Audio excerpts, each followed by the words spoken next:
Sign the contract, and I'll give you back your face. The Alpha King slid the blood-red parchment across his obsidian desk. I stared at the clause written in silver ink. In exchange for restoration of stolen beauty, the signer agrees to steal one face per moon cycle for the King's collection. Duration, eternity. My stepmother had stolen my beauty to save her dying daughter. Now the King wanted me to become what she was, a thief of faces. I picked up the pen, but I didn't sign where he expected. Rewind, 3 months earlier. Chapter 1. The Extraction. The night my stepmother stole my face, I wasn't supposed to be awake.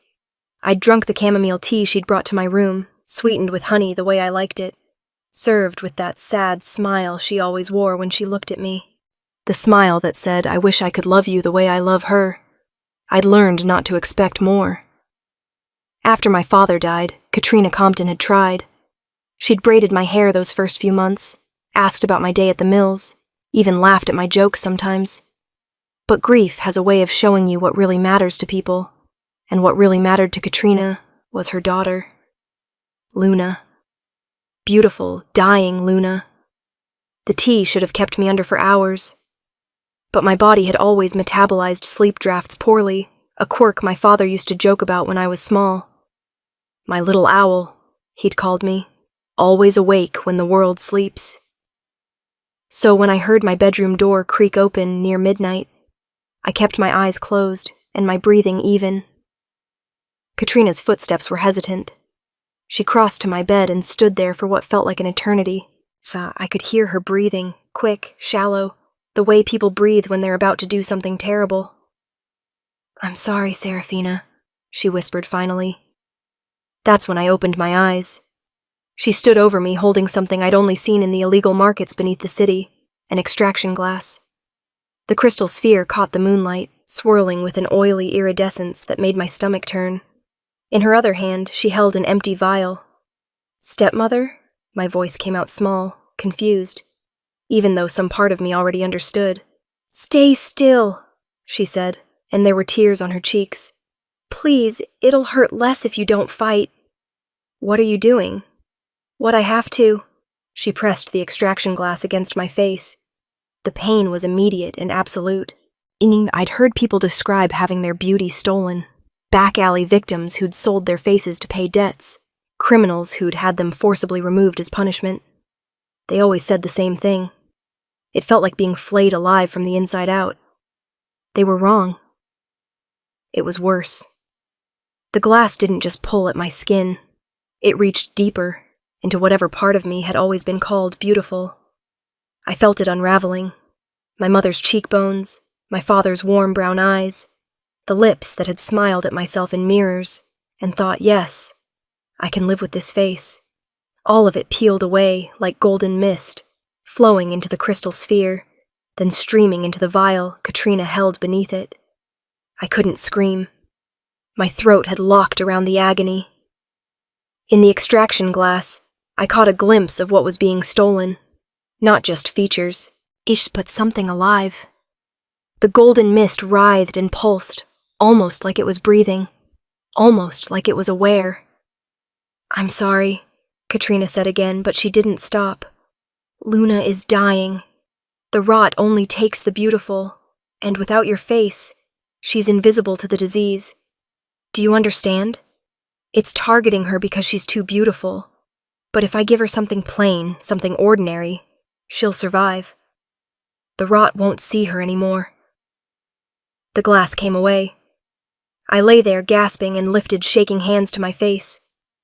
The skin was still there, but it felt wrong, slack and numb, like meat that had been tenderized. When I turned my head, I caught my reflection in the mirror above my wash basin. The face looking back wasn't mine. It was no one's. Where my features had been was a smooth, featureless expanse. Not quite skin, not quite scar tissue. Boo! My eyes were still there, but they'd faded to a milky gray. My mouth remained, but the lips had thinned to near invisibility. I looked like an unfinished sculpture, a clay form, waiting for an artist who never came. Serafina. Get out! My voice came from somewhere deep in my chest, hollow and strange. "Please, let me explain." "Get out!" Katrina fled, clutching the vial that held my stolen beauty. I heard her footsteps running down the hall, heard Luna's door open and close, heard the soft murmur of voices as mother explained to daughter what she'd done to save her life. I sat in the dark and touched my new face with numb fingers. This wasn't how it was supposed to work. I knew the science of beauty extraction. Everyone did. It was the foundation of our entire economy. Beauty was currency. Beauty was power. Beauty was literally traded on open markets, bottled and sold and worn by whoever could afford it. But extraction was supposed to leave you with your original face, the plain one you were born with, before your natural vesper attached, the face before the parasite. This wasn't a face at all. This was an absence. I didn't leave my room for 3 days. Katrina slid food trays under my door with whispered apologies I didn't acknowledge. On the 4th day, Luna came. "Serafina?" Her voice was soft, uncertain. "May I come in?" I almost told her no, but something in her tone, fear, maybe, or guilt, made me relent. "It's unlocked." She entered slowly, and I finally saw what my beauty looked like on someone else's face. Luna wore my features like an ill-fitting gown. My mother's high cheekbones looked too sharp on her round face. My father's warm eyes seemed cold and calculating in her skull. She'd always been pretty in a soft, gentle way, like morning mist or candlelight. Now she was striking, memorable, the kind of beautiful that made people stare. She was also clearly dying. The rot had marked her despite the face swap. Dark veins spiderwebbed beneath my stolen skin, pulsing with a sickly purple light. Her hands trembled. Her breathing came in shallow gasps. "It's not working," she said, and started to cry. Mother thought if I wore a different face, the rot wouldn't recognize me. But it doesn't care what I look like. It's in me, Serafina. In my blood. In my bones. I should have felt vindicated. Should have felt something other than the hollow numbness that had consumed me since the extraction. But looking at Luna, fragile, terrified Luna, who had never asked for any of this, I felt only tired. "How long?" I asked. "The physician says 6 months, maybe less." She wiped her eyes with my hands, and the wrongness of it made my chest ache. "I'm sorry, I didn't know Mother was going to. I never would have asked her to." "I know." And I did. Luna had always been kind to me, in her way. She'd never flaunted her mother's favoritism, never mocked my plainer features before the extraction, never treated me like competition. She was just a girl who wanted to live. "I want to give it back," she said suddenly. "Your face. I'll have Mother perform the reversal. You should have what's yours." "It won't save you," I pointed out. "Maybe not, but it's yours." I looked at her. At myself wearing her face, wearing my face. This horrible Matryoshka doll of stolen beauty, and made a decision that would change everything. "Keep it," I said. Luna's eyes widened. "What?" "Keep the face. I have an idea." I stood, pulling on the hooded cloak I'd been hiding under for 3 days. "But I need you to tell me everything you know about the rot. Everything the physicians have said. Everything you've heard in the markets, or from the face brokers." "Why?" I touched my featureless face, feeling the smooth wrongness of it. "Because if your mother could steal beauty to try to save you, then someone else in this city knows how to steal the rot itself, and I'm going to find them." "Serafina, that's insane. The rot isn't like a vesper. You can't just extract it and bottle it up." "Maybe not," I said, pulling my hood up to hide my absence of a face. But the king's new consort came from nothing. I heard she was rot-marked 2 years ago. Now she's beautiful enough to pass the consort trials, and there's not a trace of disease on her." Luna's borrowed face went pale. "You think she found a cure?" "I think she found something. And if the king's collecting consorts, he's collecting their secrets too. I headed for the door. I'm going to the palace. I'm going to enter the trials. You're faceless, Luna said desperately. They'll never let you compete. I smiled with my invisible lips. Then I'll make them. Chapter 2. The Face Market. The underground face market operated in the hollowed-out cathedral beneath the city's eastern quarter. Descending the stone steps felt like entering a throat. Narrow, damp, lined with flickering oil lamps that cast more shadows than light. The air smelled of perfume and rot, sweet and putrid in equal measure. I kept my hood pulled low. Around me, others did the same. Some hid disfigurement. Some hid stolen goods. Some, like me, hid absence. The market sprawled across the cathedral's gutted interior like a parasite wearing the corpse of something holy. Stalls lined what had once been pews, vendors hawking their wares in hushed voices that somehow carried in the cavernous space. Glass vials glittered on velvet cushions, each one containing a face or pieces of one. Eyes, noses, lips, entire countenances swirling in golden mist. "Fresh harvest!" a vendor called out. "Virgin vespers never worn! Make an offer, make an offer!" I moved past him toward the back of the market, where the real dealers operated. The face brokers who didn't just sell beauty, they knew its secrets. The woman I sought sat in a booth draped with black velvet. Gail Blackwell. I'd heard her name whispered in the mills where I'd worked before the extraction. She was ancient, some said over 200 years old, her life extended by wearing face after face, each one feeding her a piece of its former owner's vitality. The face she wore today was young, perhaps 20, with pale skin and startling violet eyes, but her hands were gnarled and spotted with age. "Approach," she said without looking up from the ledger she was studying. I stepped into her booth. She still didn't look at me. "I'm not buying," I said. "Then you're selling, or you're wasting my time." Her voice was surprisingly youthful, borrowed from whatever face she wore.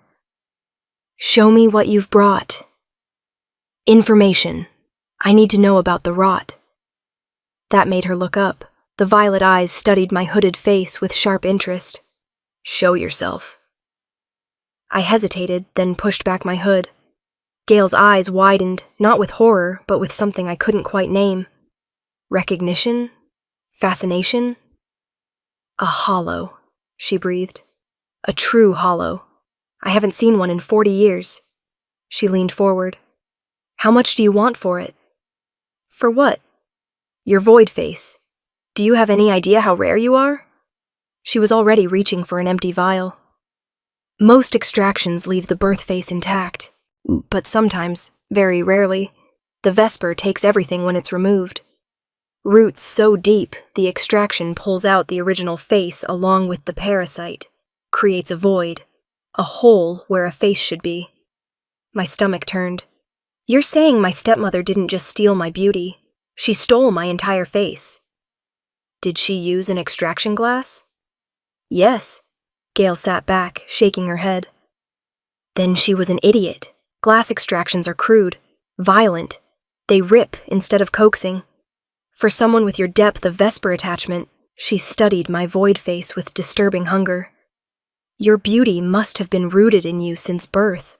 Natural born, not applied. Those are the ones that go deepest. When they're torn out, they take the foundation with them." I processed this. "You're saying I can never have a face again?" "I'm saying you can have any face. A hollow can wear vespers that would reject a normal human. You're a blank canvas, completely neutral." She smiled, and it looked wrong on that young face.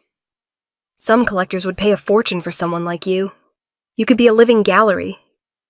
"I don't want to be a gallery. I want information about the rot." "Why?" "Someone I know is dying from it. I need to understand how to stop it." Gail laughed, a sound like breaking glass. "Stop the rot? Child, people have been trying to stop the rot for 100 years, ever since the vespers came." "Where did they come from?" I asked. "The vespers. Everyone treats them like they've always existed. but there had to be a beginning. The old woman's borrowed face went carefully blank. That's dangerous knowledge. I'm already faceless and planning to infiltrate the king's palace. How much more danger can I be in? Gale studied me for a long moment. Then she reached beneath her booth and pulled out a leather journal, its pages yellow with age. 100 years ago, she said, opening the journal, there were no Vespers. Beauty was just beauty. What you were born with. Some people were plain, some were lovely, and that was that. She turned pages covered in cramped handwriting. Then, a young prince discovered something in the ruins beneath the old palace. Ancient things, sleeping things. He thought they were crystals at first. Pretty baubles to collect. What were they really? Parasites from somewhere else. Somewhere old. They'd been dormant for centuries, maybe millennia. But when he brought them to the surface, yet when he exposed them to human emotion, she traced a finger over a sketch in the journal, something that looked like a cross between a jellyfish and a crown of light. They woke up, and they were hungry. Hungry for what? Attention, admiration, love. All the things beautiful people receive. Gale closed the journal. The prince was plain, you see, overlooked. His younger brother had been born beautiful, and everyone adored him. So the prince bound one of these creatures to himself, let it reshape his features into something magnificent. Within a week, everyone who'd ignored him was falling at his feet. Let me guess, I said. The creatures multiplied. Like a plague. Within a year, every noble in the kingdom had one. Within 5 years, you could buy them in markets. Within 10, they'd spread to every corner of the realm. And the rot. She opened the journal again, showing me pages filled with desperate scrawled notes. The rot appeared 20 years after the first Vesper was worn. It only affects people carrying the parasites. The Vespers feed on the admiration their hosts receive, but they're never satisfied. Eventually, they start consuming the host from the inside out. Then why does anyone still wear them?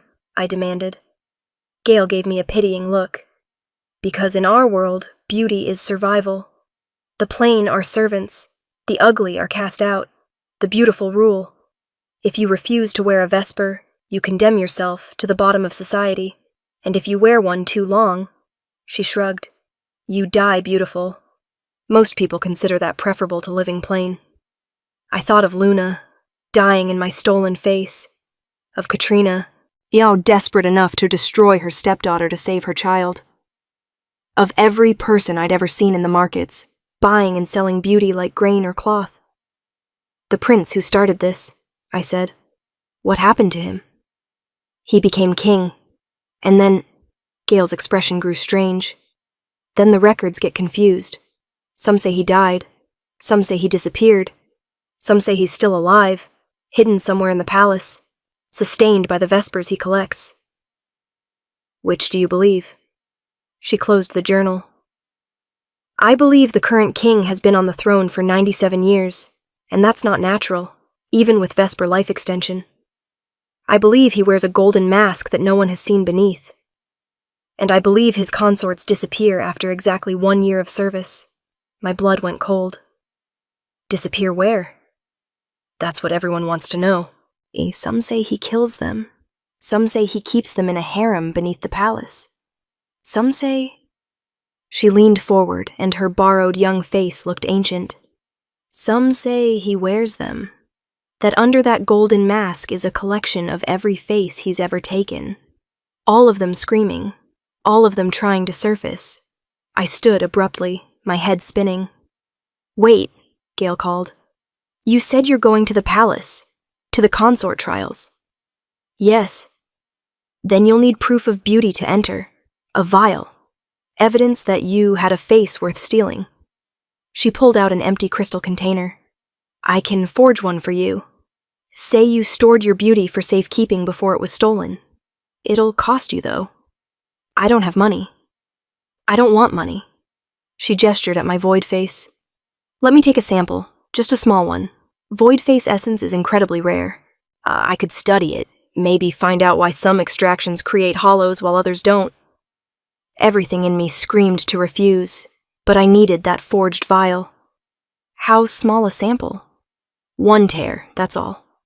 Void-face tears crystallize into something unique. Let me have one, and I'll forge you the finest beauty vial in the kingdom. I'll even include a backstory. Say you're a noble's daughter who hid her face to escape an arranged marriage. I thought of Luna dying, of the king's secrets, of the possibility that somewhere in that palace was a cure for the rot. 1 tear, I agreed. Gale's smile was triumphant. Then cry for me, Hollow. I can't cry on command. Then let me help.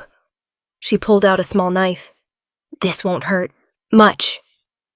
Before I could react, she grabbed my arm and drew the blade across my palm. The pain was sharp and immediate. But it wasn't the pain that made me cry. It was the realization of what I'd become, what I'd let myself become. A thing to be sampled and studied. A curiosity. A creature without a face, bargaining pieces of herself away just to move forward. A single tear rolled down my smooth, featureless cheek. Gale caught it in a vial before it could fall. The tear crystallized instantly, turning from liquid to solid, a tiny diamond that pulsed with faint light.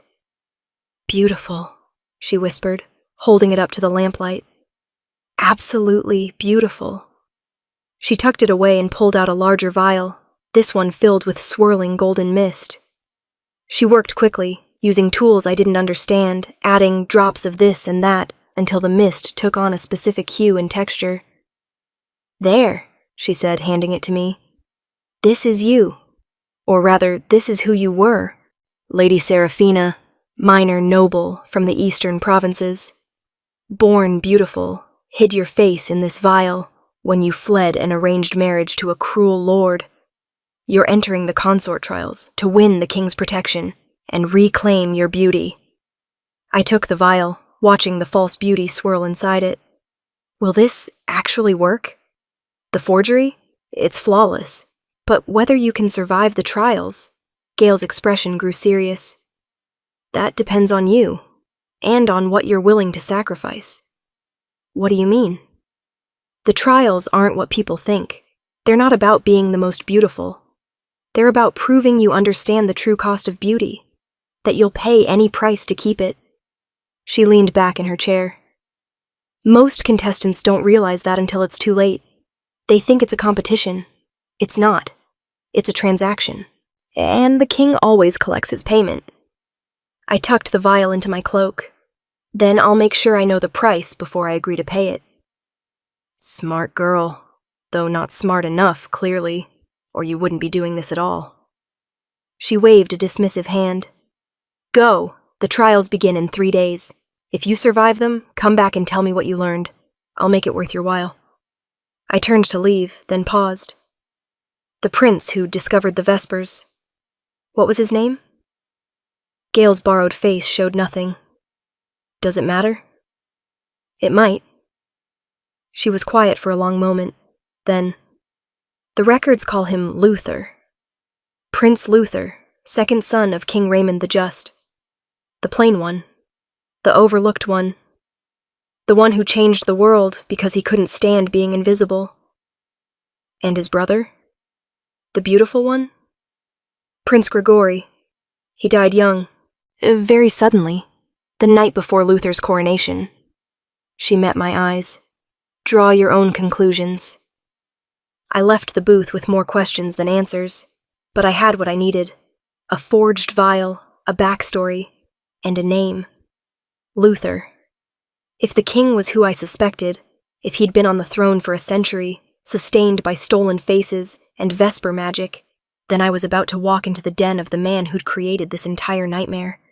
The man who'd turned beauty into currency and unleashed the rot on the world. Part of me wanted to run, to take Luna and Katrina and flee to the far provinces where Vespers were rare and the rot hadn't spread. But another part, the part that had spent 3 days staring at my void face in the mirror, trying to recognize myself, knew I couldn't. If there was a cure, I would find it. As if the king was the monster Gale implied, I would face him, and if I had to wear 1,000 stolen faces to save the people I loved, then that's what I would do. I pulled my hood back up and climbed the stairs out of the underground market, toward the city above and the palace beyond, toward the trials that would change everything. Chapter 3. The Hollow Contestant. The palace rose from the city's heart like a crown of black stone and silver spires.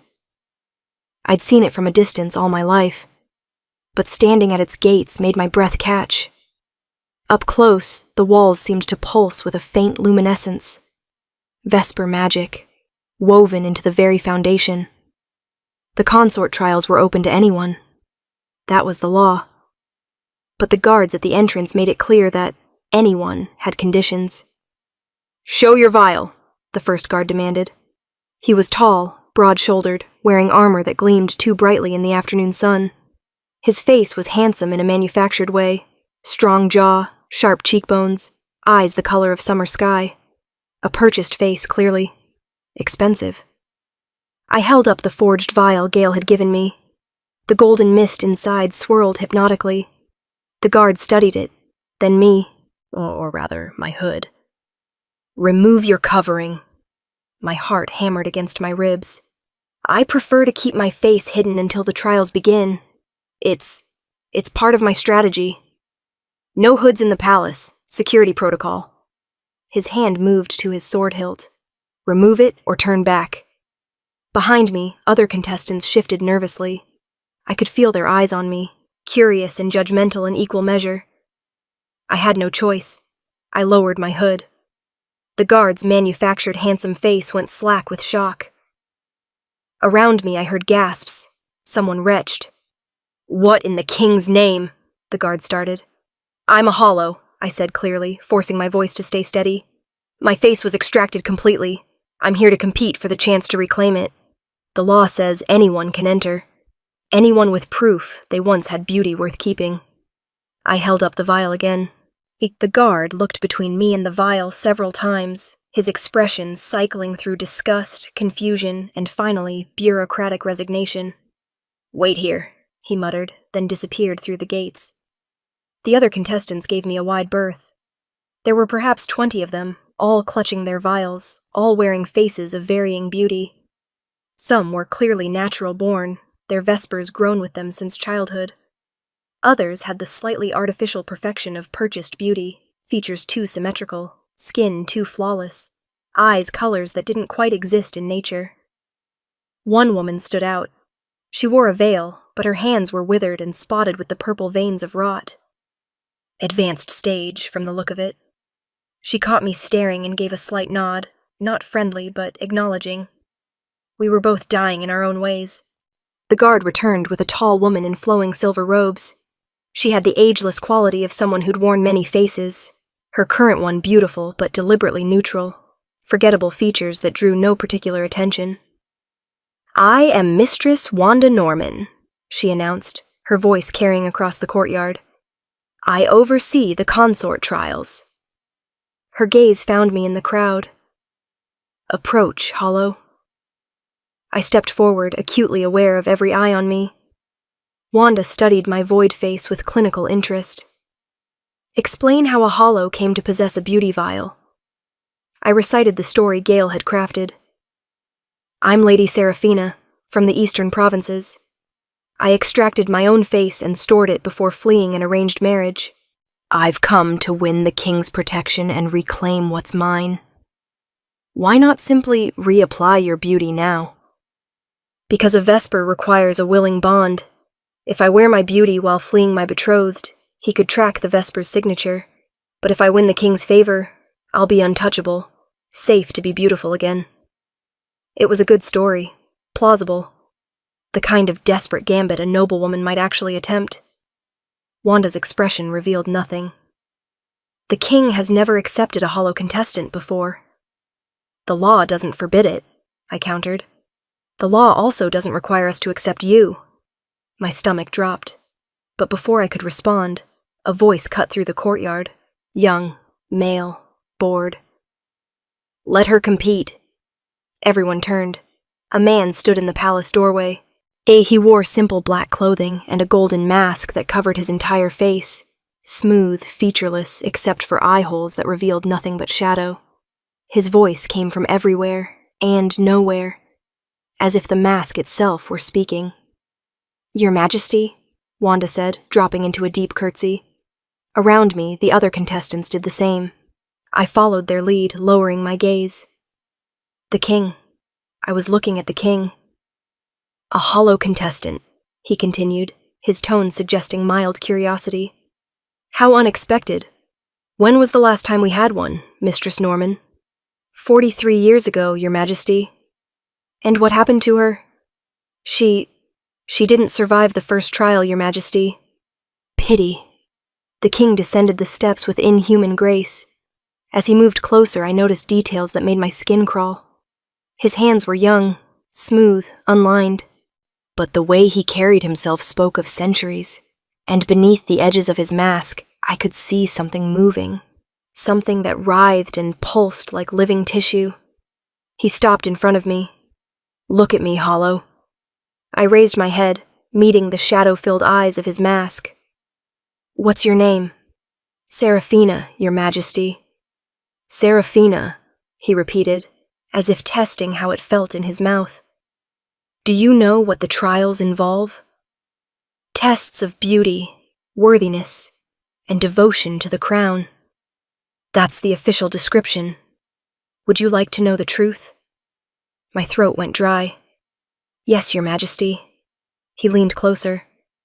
I could feel cold radiating from him, like standing near a window in winter. "The trials are designed to show me who truly understands beauty's cost. Most of these contestants," he gestured dismissively at the crowd, "think beauty is a gift, something to be displayed and admired. They don't understand that beauty is a transaction, a bargain, something you pay for with pieces of yourself." His mask tilted, studying my void face.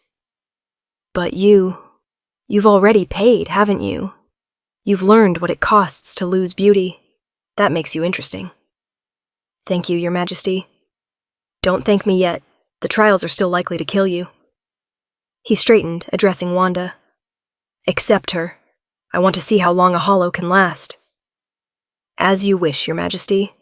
The king turned to leave, then paused. "Oh, and Seraphina?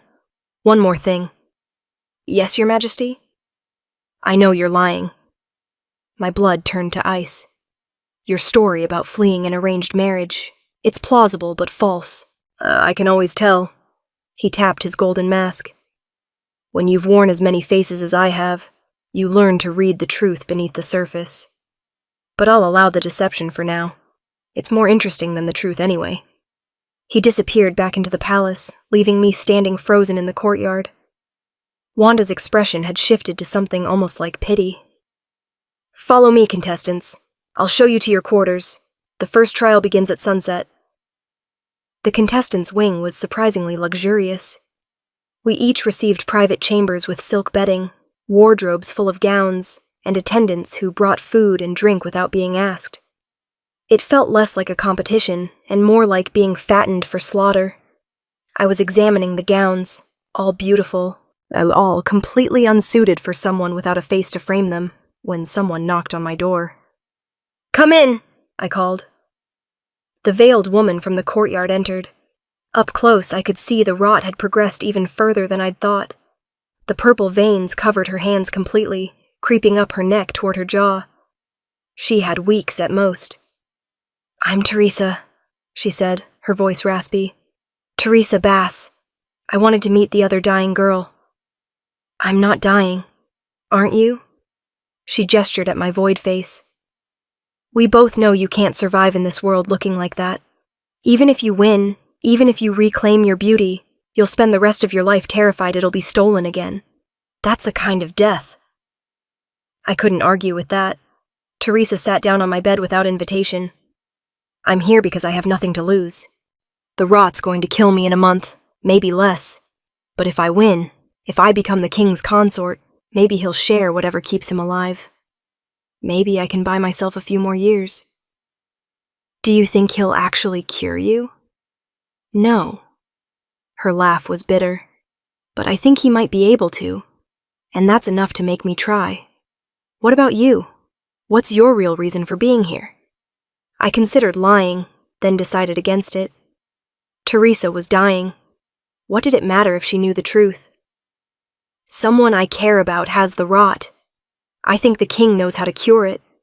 I'm going to find out how. By becoming his consort? By getting close enough to learn his secrets. Teresa was quiet for a moment, then she reached up and lowered her veil. The face beneath was beautiful, or had been. High cheekbones, full lips, eyes like amber. But the rot had claimed most of it. The purple veins formed intricate patterns across her skin, pulsing faintly with that sickly light. It looked like she was being slowly consumed by dark lightning. "He did this," she said quietly. "The king. Not directly, but his ancestor. The one who brought the Vespers to the surface. Every person who's died of rot for the last 100 years, their blood is on his hands. Then why compete for his favor? Because hating him won't cure me. Because righteous anger doesn't pay for medicine or buy me extra time. Because in this world, you survive by making deals with monsters, and the king is the biggest monster of all." She pulled her veil back up. "You seem smart, Serafina, or whatever your real name is. Smarter than most of these idiots who think winning the trials is about batting eyelashes and looking pretty. So here's free advice. The first trial is always about vanity. They'll show you something beautiful and ask you to give it up. Most contestants refuse. Those are the ones who die. What should I do instead? Give it up immediately. Show them beauty means nothing to you. It's the only way to pass." She stood, moving toward the door. "The second trial is worse, though. That one's about sacrifice. They'll make you choose between yourself and someone else. And whatever you choose, someone dies." My mouth went dry. "How do you know all this?" "Because I've watched 6 rounds of trials over the past 3 years. I kept thinking I'd get brave enough to enter. Kept waiting until the rot made me desperate enough." She paused at the door. Every trial, 12 contestants enter. By the end, 1 survives to become consort. The rest," she shrugged. "The palace has deep dungeons and very quiet nights. No one hears screaming." After she left, I stood at my window and looked out over the city. Somewhere out there, Luna was dying in my stolen face. Katrina was probably crying herself to sleep, torn between guilt and relief. And I was here, about to enter trials designed to kill me, all for the slim hope that I might learn something useful. For the first time since the extraction, I wondered if I'd made a terrible mistake. A bell chimed across the palace grounds, deep, resonant, final. Sunseseni, the first trial was beginning. I pulled my hood back on. They couldn't stop me from wearing it during the trials themselves, and headed for the door. In the hallway, she and other contestants were emerging from their rooms, all dressed in the finest gowns from our wardrobes. They looked like butterflies heading toward a flame. I looked like death in silk. Somehow that felt appropriate. Wanda was waiting at the end of the hall. "This way, contestants. And remember," her gaze swept over us all, "beauty is not what you show the world. It's what you're willing to sacrifice for the king's favor." We followed her through corridors of black stone and silver filigree, deeper into the palace's heart, toward whatever horror awaited us in the first trial. I touched the forged vial in my pocket like a talisman. Whatever happened next, I would survive it. I had to. Luna's life depended on it. Chapter 4. When Mirrors Lie. The trial chamber was circular, its walls made entirely of mirrors. Not ordinary mirrors. These were Vesper glass, the kind that didn't just reflect what you looked like, but what you could look like. As we filed into the room, I watched the other contestants gasp and preen, seeing themselves transformed in the glass. More beautiful, more perfect. The ultimate version of themselves. I saw nothing. My void face had no potential to reflect. "Welcome to the first trial," Wanda announced from the chamber's center. Around her, 12 pedestals rose from the floor, each topped with a silver basin filled with shimmering liquid. "Please, each of you take a position." We spread out. I chose a pedestal near the back, hoping to observe the others before I had to act. Teresa took the one beside me, her veiled face turning slowly to take in the mirrored walls. "Look into your basins," Wanda commanded. I looked down. The liquid in my basin swirled with that familiar golden mist, Vesper essence, raw and unbound. But as I watched, an image formed in its surface. A face. My face. Not the void I currently wore, but the face I'd had before the extraction. My mother's cheekbones, my father's warm eyes, my own unique smile. It was perfect. More than perfect. It was me. The me I'd lost. The me I desperately wanted back. Around me I heard soft sobs. Other contestants were seeing the same thing in their basins, their ideal selves, their deepest desires made visible. "The trial of mirrors," Wanda said, her voice echoing off the glass walls, "is simple.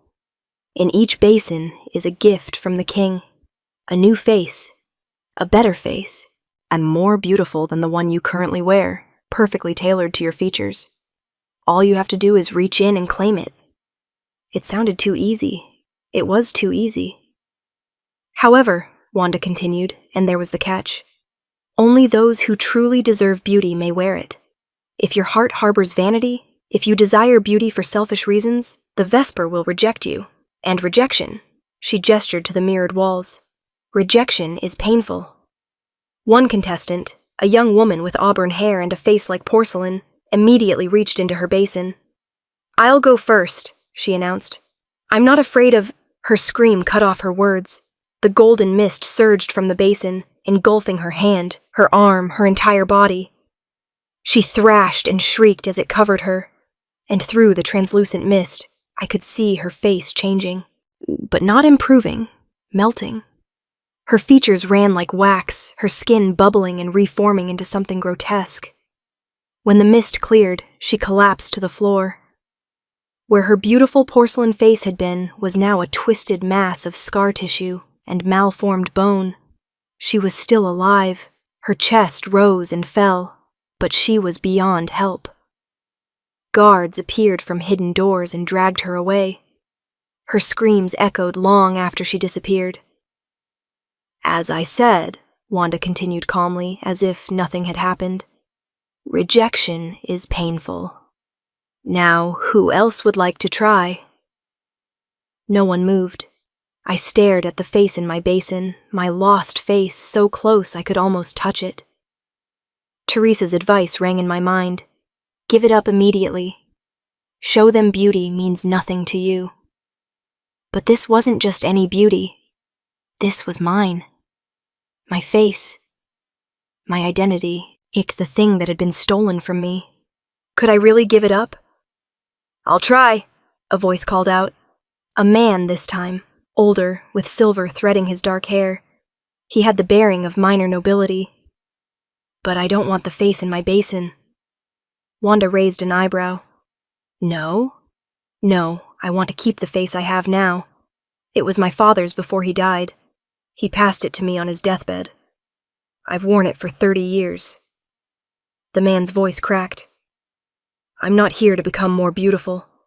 I'm here because my province is starving, and the king's favor could save them. If I must wear a new face to earn that favor, I will. But I'd rather not." The room held its breath. Wanda studied him for a long moment. Then she nodded. "Step forward." The man approached his basin cautiously. Wanda produced a small knife and pricked his finger, letting a single drop of blood fall into the golden mist. The mist swirled, then settled. Calm. Accepting. "You may pass," Wanda said. "Your love for your father and your people outweighs your vanity. The king will see you after the trials conclude." The man nearly collapsed with relief. Guards, different ones, kinder looking, escorted him from the chamber through a door that glowed with soft light. the survivor's exit. Anyone else? Wanda asked. Teresa stepped forward. I don't want the face in my basin either. Why not? Because I'm dying, and a pretty face won't change that. The rot doesn't care what I look like. It's eating me from the inside. She lowered her veil, showing her ravaged features. I want the king's favor not for beauty, but for life. If he can extend his own existence, perhaps he can extend mine. That's all I ask. Wanda's expression softened, the first real emotion I'd seen from her. You understand that even if you pass this trial, the subsequent ones may kill you before the rot does? I understand, but at least I'll die trying to live, instead of waiting to die. The blood test, the swirling mist, the peaceful settling. You may pass. Teresa gave me the slightest nod as she left through the glowing door. 3 contestants had tried. 1 was mutilated. 2 had passed. 9 of us remained. I looked at my face in the basin. Those warm brown eyes looked back at me, pleading. Take me back, they seemed to say. Be whole again. But I thought of Luna, dying with my beauty on her borrowed face. I thought of Katrina's desperate tears as she'd performed the extraction. I thought of every person in the underground market, trading faces like commodities, never understanding the true cost. And I thought of the king's words. Beauty is a transaction. Something you pay for with pieces of yourself. I'd already paid. I'd lost my face, my identity, my place in the world. I'd become a hollow, a void, a nothing. But I'd also become free. Free from the constant fear that someone might steal my beauty. Free from the rot that targeted the beautiful. Free from the endless, exhausting performance of being lovely enough to matter. I was invisible now, overlooked, ignored. And there was power in that. I don't want the face in my basin either, I said, stepping forward. Wanda's gaze fixed on me. A hollow who rejects beauty. Now that is unexpected. Why? I chose my words carefully. Because beauty was stolen from me once. If I take it back, I'll spend every moment terrified it'll be stolen again. I'll be a slave to fear, always looking over my shoulder, always wondering who wants what I have. I met her eyes. I'd rather be free and faceless than beautiful and afraid. It was the truth. Somewhere in the past 3 days, it had become the truth. Wanda studied me for so long I thought she might refuse the test. Then she produced her knife. I held out my hand. The blade bit into my finger and blood welled up, darker than normal blood, almost black. Hollow blood. It dripped into the basin. The golden mist erupted. For one terrible moment, I thought I'd failed. The mist surged upward, engulfing me completely, and I felt it pressing against my void face, searching, probing, trying to find purchase. But there was nothing for it to grip. No features to melt. No face to destroy. The mist settled, frustrated, and retreated back into the basin. Fascinating, Wanda breathed. The Vesper can't reject what isn't there. You've found a loophole, Hollow. Does that mean I pass? It means... She paused, considering. It means the king will want to see you very much indeed. Yes, you pass. Relief flooded through me. I turned toward the glowing door. Wait, Wanda said. Before you go, I have a question. If you truly don't want beauty, why enter the trials at all? I could have lied, should have lied, but something in Wanda's expression told me she already knew the answer. Someone I love is dying of the rot. I think the king knows how to cure it. I'm here to learn his secrets. And if those secrets cost more than you're willing to pay, then I'll pay anyway. That's what love is, isn't it? Paying costs you can't afford. Wanda's lips curved into something that might have been a smile. You're either very brave or very foolish, Hollow. Possibly both. She gestured to the glowing door. Go, rest. The second trial begins tomorrow at dawn. And Seraphina? Yes? The second trial will ask you to prove those words. I hope you meant them. I walked through the glowing door into a corridor lined with soft light. My heart was racing, my hands shaking with leftover adrenaline. I'd passed. I'd actually passed. Behind me, I heard another contestant approach Wanda. Heard the ritual begin again, the question, the blood, the test. Then screaming. Not everyone would be as lucky as I was. The corridor led to a small sitting room where the nobleman and Teresa waited. 3 survivors out of 12 contestants. The nobleman was drinking wine with shaking hands. Teresa sat perfectly still, her veil back in place. "Congratulations," she said when she saw me. "I wasn't sure you'd make it." "Your advice helped." "Don't thank me yet. That was the easy trial. They get worse from here." She stood, moving to the window.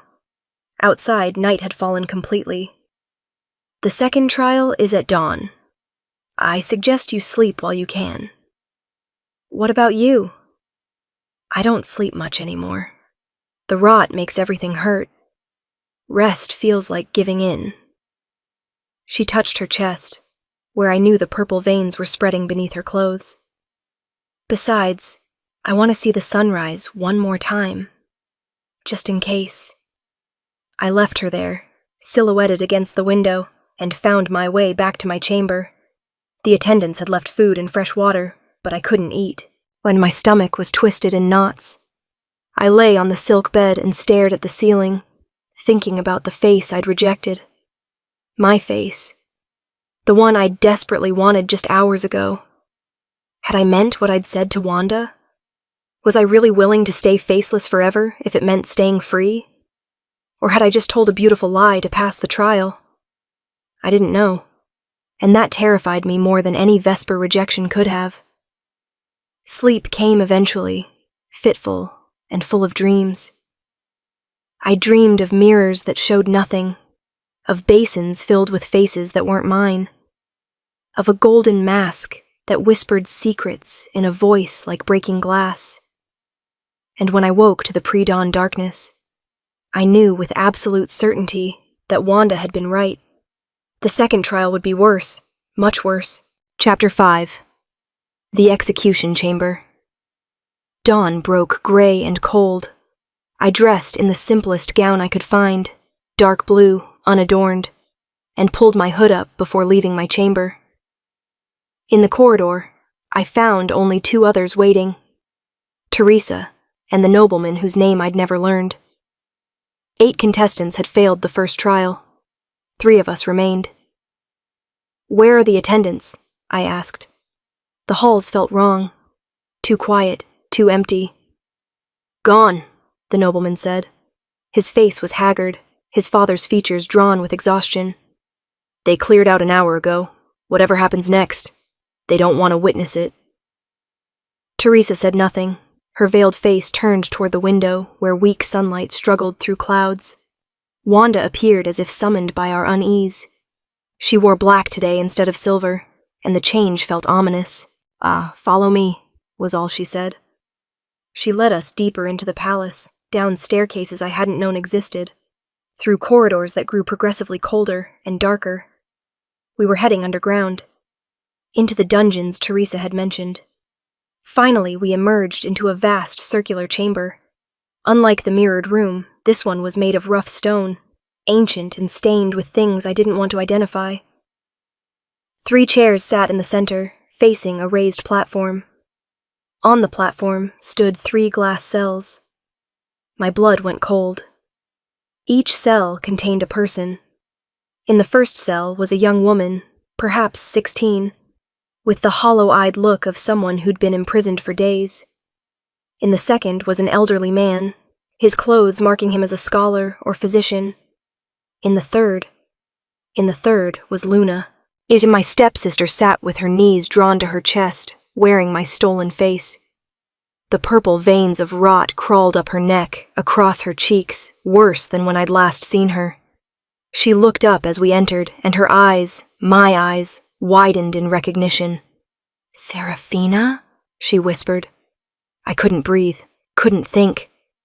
Luna wasn't supposed to be here. How had the king... "Please, sit," Wanda said, gesturing to the 3 chairs. We sat. I couldn't tear my gaze from Luna's cell. The trial of sacrifice, Wanda began, her voice echoing off stone, tests whether you value the king's favor more than your own comfort. Before you are 3 prisoners. Each has committed a crime against the crown. What crimes? The nobleman demanded. Wanda smiled thinly. Does it matter? They've been judged and found guilty. The king has sentenced them to death. However, in his mercy, he's offering you a choice. She produced 3 daggers, laying them on a small table before us. Each of you will choose 1 prisoner. You will enter their cell, and you will execute them personally. Her voice remained perfectly calm, perfectly neutral. Do this, and you pass the trial. Refuse, and you take their place in the cell. The sentence will be carried out either way. The only question is who pays the price. The nobleman lurched to his feet. This is madness. I'm not an executioner. No, Wanda agreed. But you are someone seeking the king's favor. This is the cost. Do you accept it or not? Teresa stood slowly, lifting her veil. Her rot-ravaged face was calm. I accept. What? I stared at her. Teresa, you can't. I'm already dying, she said simply. What's one more death on my conscience when I'll face judgment soon enough? She took a dagger from the table. Which prisoner is mine? Wanda gestured to the elderly man. The physician. He was caught selling false cures for the rot, taking money from desperate families for treatments he knew wouldn't work. Teresa's jaw tightened, but she nodded. Then he deserves this. She walked to the cell. A guard opened it. The old man started to plead, but Teresa moved quickly. One swift strike, and it was done. She'd aimed for the heart. Merciful, at least. When she emerged, her hands were shaking and covered in blood, but her face remained composed. I pass, she said to Wanda. You pass. The nobleman was breathing hard, staring at the remaining 2 cells, at the young woman and at Luna. I can't, he whispered. I came here to save my people, not to murder children. She's not a child, Wanda said. She's 19, old enough to commit treason. What treason? What did she do? She attempted to steal from the palace treasury, food, specifically. She claimed her village was starving. Wanda's expression revealed nothing. Theft is theft, regardless of motive. The nobleman looked at the girl, then at his dagger, then at Wanda. If I refuse, you take her place. She goes free. You die. He closed his eyes. I watched his throat work as he swallowed hard. Then, slowly, he set down his dagger. I refuse. You're certain? I'm certain. I came here to save lives, not end them. If my death can free this girl, then my life has meaning. He looked at Wanda with quiet dignity. Tell my province I'm sorry. Tell them I tried. Guards moved forward. The nobleman didn't resist as they led him to the cell. The young woman was released, crying and thanking him incoherently. He smiled at her gently. Live well, he told her. Make it worth it. The cell door closed. The girl was escorted out, still sobbing. The nobleman sat down on the cold floor and waited for death with more grace than I'd ever seen. Wanda turned to me. I was already standing, already walking to the table, already picking up the last dagger. No, Luna said from her cell. No, Serafina, don't. The girl in this cell, I said to Wanda, my voice surprisingly steady. What's her crime? She's dying of rot. The king ordered her confined when she became too sick to work. She has no mali, no money, no value to society. Her execution is scheduled for tomorrow. You'd simply be expediting the process. She's not a criminal. She's just sick. Does it matter? Wanda asked. She'll die either way. At least this way, you pass the trial. I looked at Luna through the glass, at my face on her borrowed features, at the rot that was killing her slowly, cruelly. If I refused, I'd take her place. Luna would go free. But she was dying anyway. She had weeks at most, and if I died here, I'd never learn the king's secrets, never find a cure, never save her or anyone else suffering from the rot. But if I accepted, if I killed her myself... There's another option, I said slowly. Wanda raised an eyebrow. Oh? The trial asks me to choose a prisoner to execute, but it doesn't specify which prisoner. I met her gaze. I choose myself. Silence fell over the chamber. Explain, Wanda said. I'm faceless, a hollow. By the king's own laws, hollows have no legal standing. We're not quite human. We exist in a gray space between person and property. I'd learned this in the underground markets, where hollows were bought and sold like tools. So technically, I could be considered a prisoner of my own condition. I choose to execute the person I was before the extraction, the girl who had a face. Let her die. Let the hollow live. It was sophistry, word games, the kind of clever argument that would either save me or get me killed. Wanda stared at me for a long moment. Then, incredibly, she laughed. The king was right about you. You are interesting. She gestured to the guards. Release the sick girl. Serafina has fulfilled the trial's requirements through unconventional means. Luna's cell opened. She stumbled out, weak and shaking. I don't understand, she whispered. It means your stepsister just saved your life through a technicality. Wanda's smile was sharp. The king will be very pleased. Or very annoyed. Possibly both. Guards helped Luna from the chamber. She looked back at me once, her borrowed face, my face, full of confusion and gratitude. Then she was gone. Teresa approached me, her blood-stained hands hanging at her sides. That was either brilliant or insane. Probably both, I admitted. My legs were shaking now that the adrenaline was fading. 2 pass, Wanda announced. 2 advance to the final trial. But first, the king wishes to see you both. Immediately. She led us from the execution chamber through different corridors, these ones clean and bright, as if the palace were trying to wash away what had just happened. We climbed stairs until we reached a level I recognized from yesterday. The upper palace, the public areas. But Wanda didn't take us to a public room. She led us to a door of solid black wood, carved with patterns that hurt to look at directly. Vesper work woven into the grain itself. The king's private study, she said. He rarely invites anyone here. Consider yourselves honored. She knocked 3 times and pushed the door open. The room beyond was smaller than I'd expected, intimate almost. Books lined every wall, their spines cracked and worn from use. A desk sat by the window, covered in papers and charts. And beside the desk, looking out at the city below, stood the king. He still wore his golden mask, but he'd removed his formal robes. Now he wore simple black clothing, like a scholar or scribe. It made him seem younger somehow. Yeah, more human. Your Majesty, Wanda said, the survivors of the second trial. Thank you, Mistress Norman. You may go. Wanda bowed and left, closing the door behind her. The king turned to face us. Even through the mask's shadow-filled eyes, I could feel the weight of his gaze. 2 survivors, he said. A dying woman who killed without hesitation, and a hollow who killed nothing at all.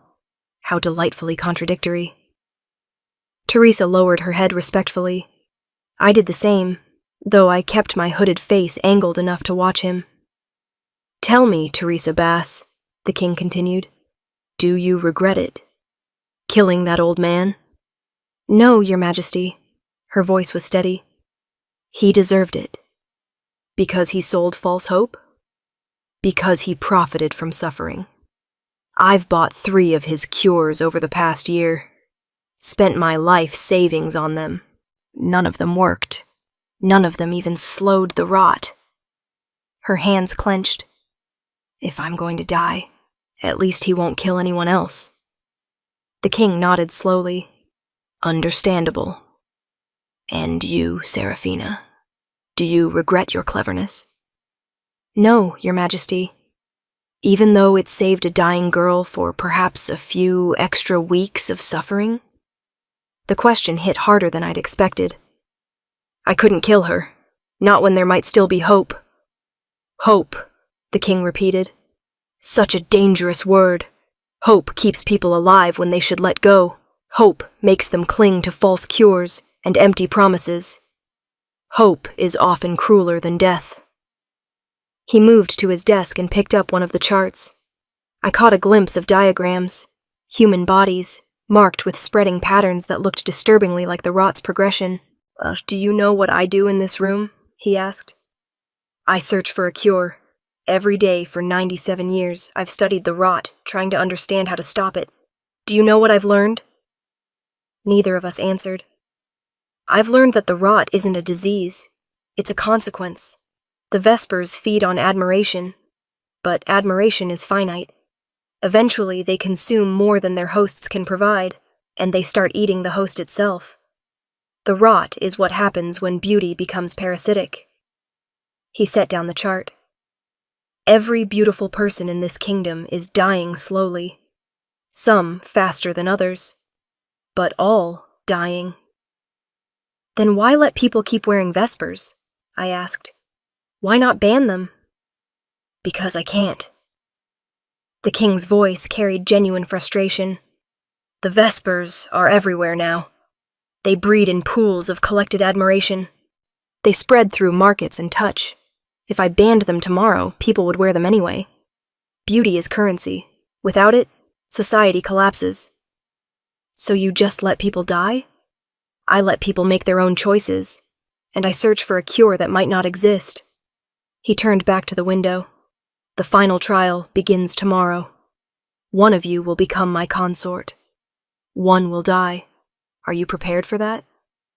Yes, Your Majesty, Teresa said. I hesitated. May I ask a question first? You may ask. I may not answer. The nobleman who refused to kill, what will happen to him? He'll be executed at dawn, as promised. But he did nothing wrong. He just chose mercy over... He chose his conscience over my favor. That's his right. But rights have consequences. The king's mask turned toward me. Do you think I should spare him? I reward his mercy? I wanted to say yes, wanted to demand it, but something in the king's posture stopped me. I think, I said carefully, that you've already decided what to do, and whatever I say won't change it. Clever girl. He moved to the door, opening it. You're both dismissed. Rest. Prepare. Tomorrow, one of you becomes my consort. The other becomes another name in my ledger of failures. We left the study in silence. In the hallway, Teresa turned to me. You should have killed her, she said quietly. The sick girl. It would have been kinder than letting her suffer. Maybe. But I couldn't be the one to make that choice. Then you're weak, and weakness will get you killed in the final trial. She pulled her veil tighter. I'm going to win tomorrow, Serafina. I'm going to become his consort, learn his secrets, show and find a way to cure myself. And if that means killing you to do it, I will, without hesitation. I know, I said. Good. At least you're honest about that. She walked away, her rot-ravaged body moving with surprising grace despite the pain she must be feeling. I returned to my chamber and found Luna waiting there. She stood quickly when I entered, my stolen face pale with worry. Serafina, I'm so sorry. I don't know how I got here. One moment I was home, the next I woke up in that cell. The king's guard said I'd been arrested for being rot-sick, but that doesn't make sense. We're not in the city, It was a test, I interrupted. For me. He knew you were connected to me somehow. He wanted to see if I'd kill you to advance. Luna's eyes widened. You could have. I'm dying anyway. It would have been... Don't. I couldn't bear to hear her say it. You're going home. Now. I'm having the guards escort you back to Katrina. But the final trial. I'll handle it. Serafina. She grabbed my hands, her hands, my face, everything wrong and backwards. Promise me something. If you win, if you become his consort and learn how to cure the rot, promise you won't waste it on me. Find someone worth saving, someone young, with their whole life ahead of them, not a dying girl in a stolen face. You're worth saving. Maybe, but I'm not worth dying for. She pulled me into an embrace, and it was so strange, hugging myself, feeling my own features pressed against my void face. Thank you for not killing me, even though it would have been easier. After she left, I sat alone in my chamber and wondered if she was right. Would it have been kinder to end her suffering quickly? Was I weak for choosing hope over mercy? Tomorrow, I would face Teresa in the final trial. One of us would win. One would die. And I still had no idea what the king really wanted from his consorts. But I was about to find out. If Seraphina's sacrifice just made your chest tighten, don't scroll past without subscribing if you haven't. She gave everything when everyone else looked away. The least we can do is witness her story. Chapter 6. The Consort's Truth. I didn't sleep that night. Instead, I sat by the window and watched the city below. Thousands of lights flickering in the darkness, each one representing a life built on the fragile foundation of beauty. Somewhere down there, Luna was traveling home to Katrina. Somewhere, the nobleman sat in his cell waiting for dawn and death. Somewhere, Teresa was preparing to kill me. And somewhere in this vast palace, the king was doing what? Studying his charts? Wearing his collection of stolen faces? Planning the final trial that would determine which of us lived? Dawn came too quickly. A soft knock at my door announced Wanda's arrival. She entered without waiting for permission, carrying a silver gown over her arm. The final trial begins in an hour, she said, laying the gown on my bed. You're expected to dress appropriately. I looked at the gown, delicate, beautiful, completely wasted on someone without a face to complement it. What is the final trial? That's for the king to reveal. Wanda moved to the window, standing where I'd sat all night. You surprised me yesterday, Hollow.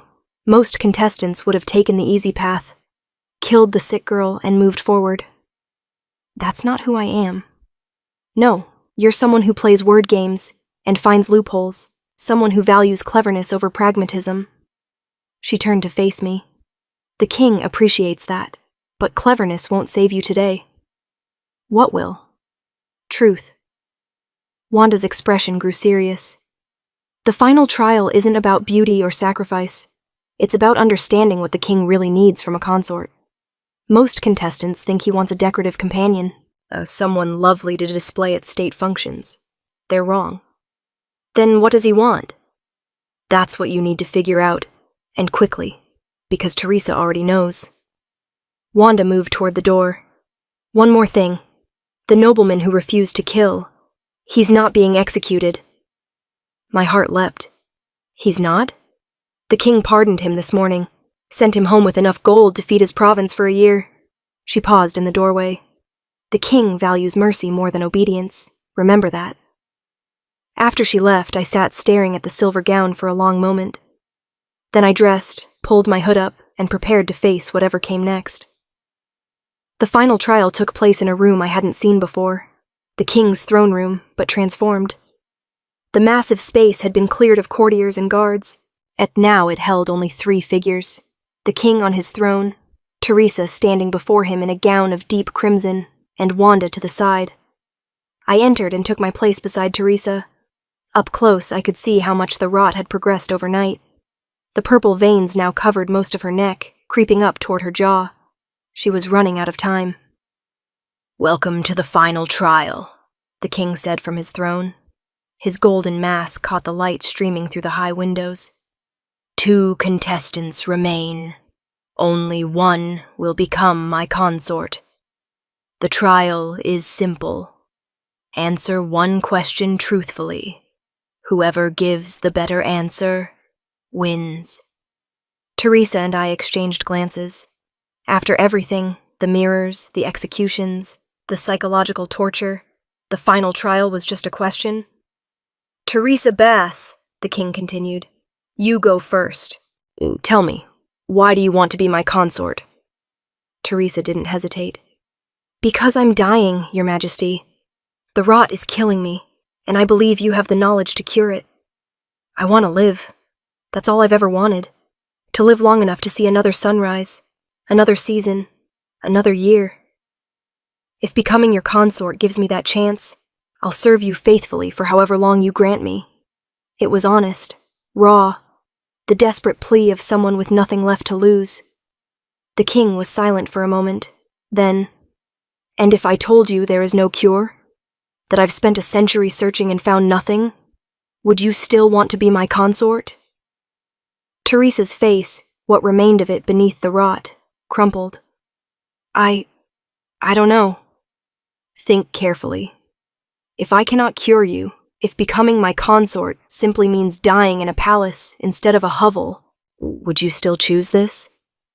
She was quiet for a long time. Finally, no. If there's no hope of a cure, I'd rather die on my own terms, not as some consolation prize in a game I couldn't win. Honest, the king said. Thank you. He turned to me, and even through the mask, I felt the weight of his attention. Serafina, the same question. Why do you want to be my consort? I'd had all night to think about this, to prepare an answer that would impress him, convince him, win me the trial.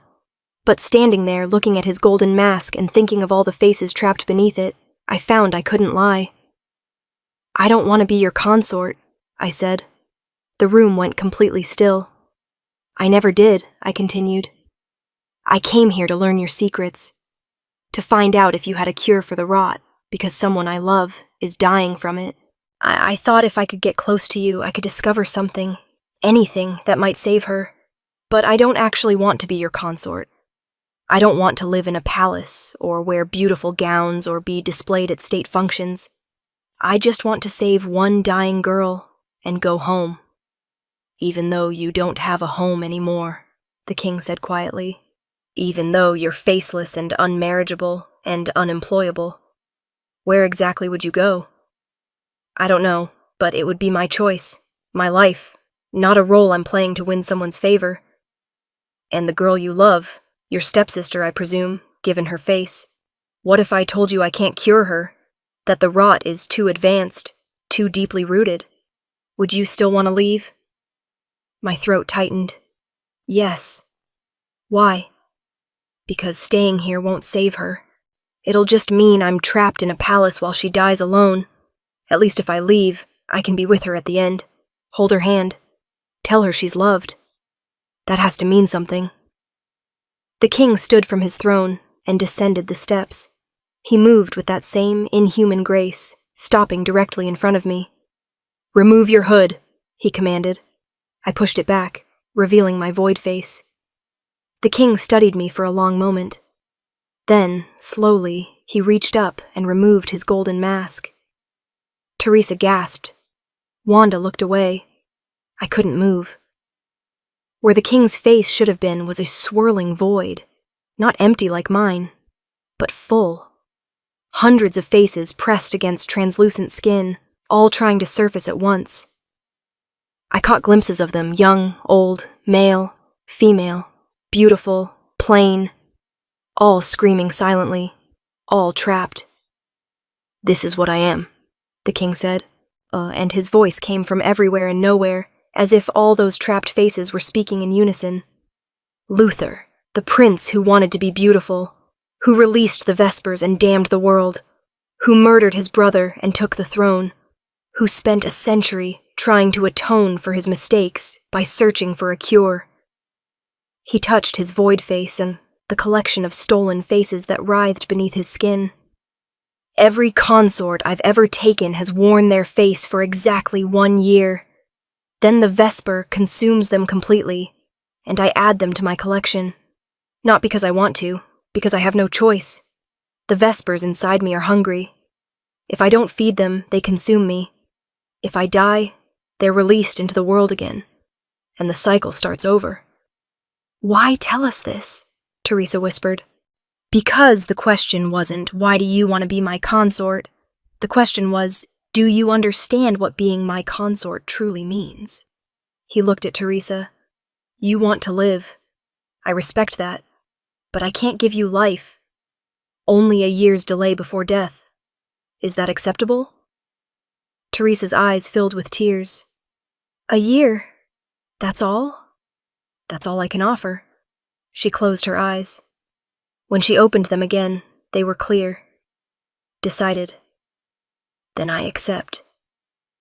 1 year of life is better than 1 month of dying. Make me your consort, Your Majesty. The king nodded, then turned to me. And you, Seraphina? You don't want to be my consort. But I'm offering you the position anyway. 1 year in the palace. 1 year of searching my libraries, learning everything I know about the rot. 1 year to find something, anything that might save your stepsister. And at the end of that year, you join my collection. Do you accept? It was a devil's bargain. 1 year of hope in exchange for an eternity as a screaming face trapped beneath a king's skin. But it was also the only chance Luna had. If I refuse, I asked, you go free. Return to your stepsister. Hold her hand while she dies. Live whatever life you can build as a hollow. He paused. And I make Teresa my consort instead. I looked at Teresa, at her rot-ravaged face, her desperate eyes, her trembling hands. Choose me, she said quietly. I'm already dying. Let me have this year. You still have time to build a life. She was right. I could leave. Could choose freedom over sacrifice. But I thought of Luna, wearing my face, dying slowly. I thought of Katrina's desperate tears as she'd stolen my beauty to save her daughter. I thought of every person in the underground markets, buying and selling faces because they had no other choice. And I thought of the king, Luther, the plain prince who'd damned the world because he couldn't stand being overlooked, who'd spent a century trying to fix what he'd broken. I have a counteroffer, I said. The king tilted his void face. I'm listening. Make Teresa your consort. Give her the year she wants. But let me stay in the palace anyway. Not as a consort, as a researcher, an assistant. Let me help you search for a cure. And at the end of Teresa's year, if we haven't found anything, I swallowed hard. Then I'll take her place. I'll become the next consort. You'll have someone willing to sacrifice themselves, and Teresa will have had her year. You'd give yourself to me in a year to save a woman you barely know? No. I'd give myself to you in a year because if we can't find a cure in that time, then there probably isn't one. And if there isn't a cure, then my stepsister is going to die anyway. At least this way, someone gets to live a little longer. At least this way, I tried everything. The king was silent for a very long time. The faces beneath his skin swirled and pressed, silent mouths forming words I couldn't hear.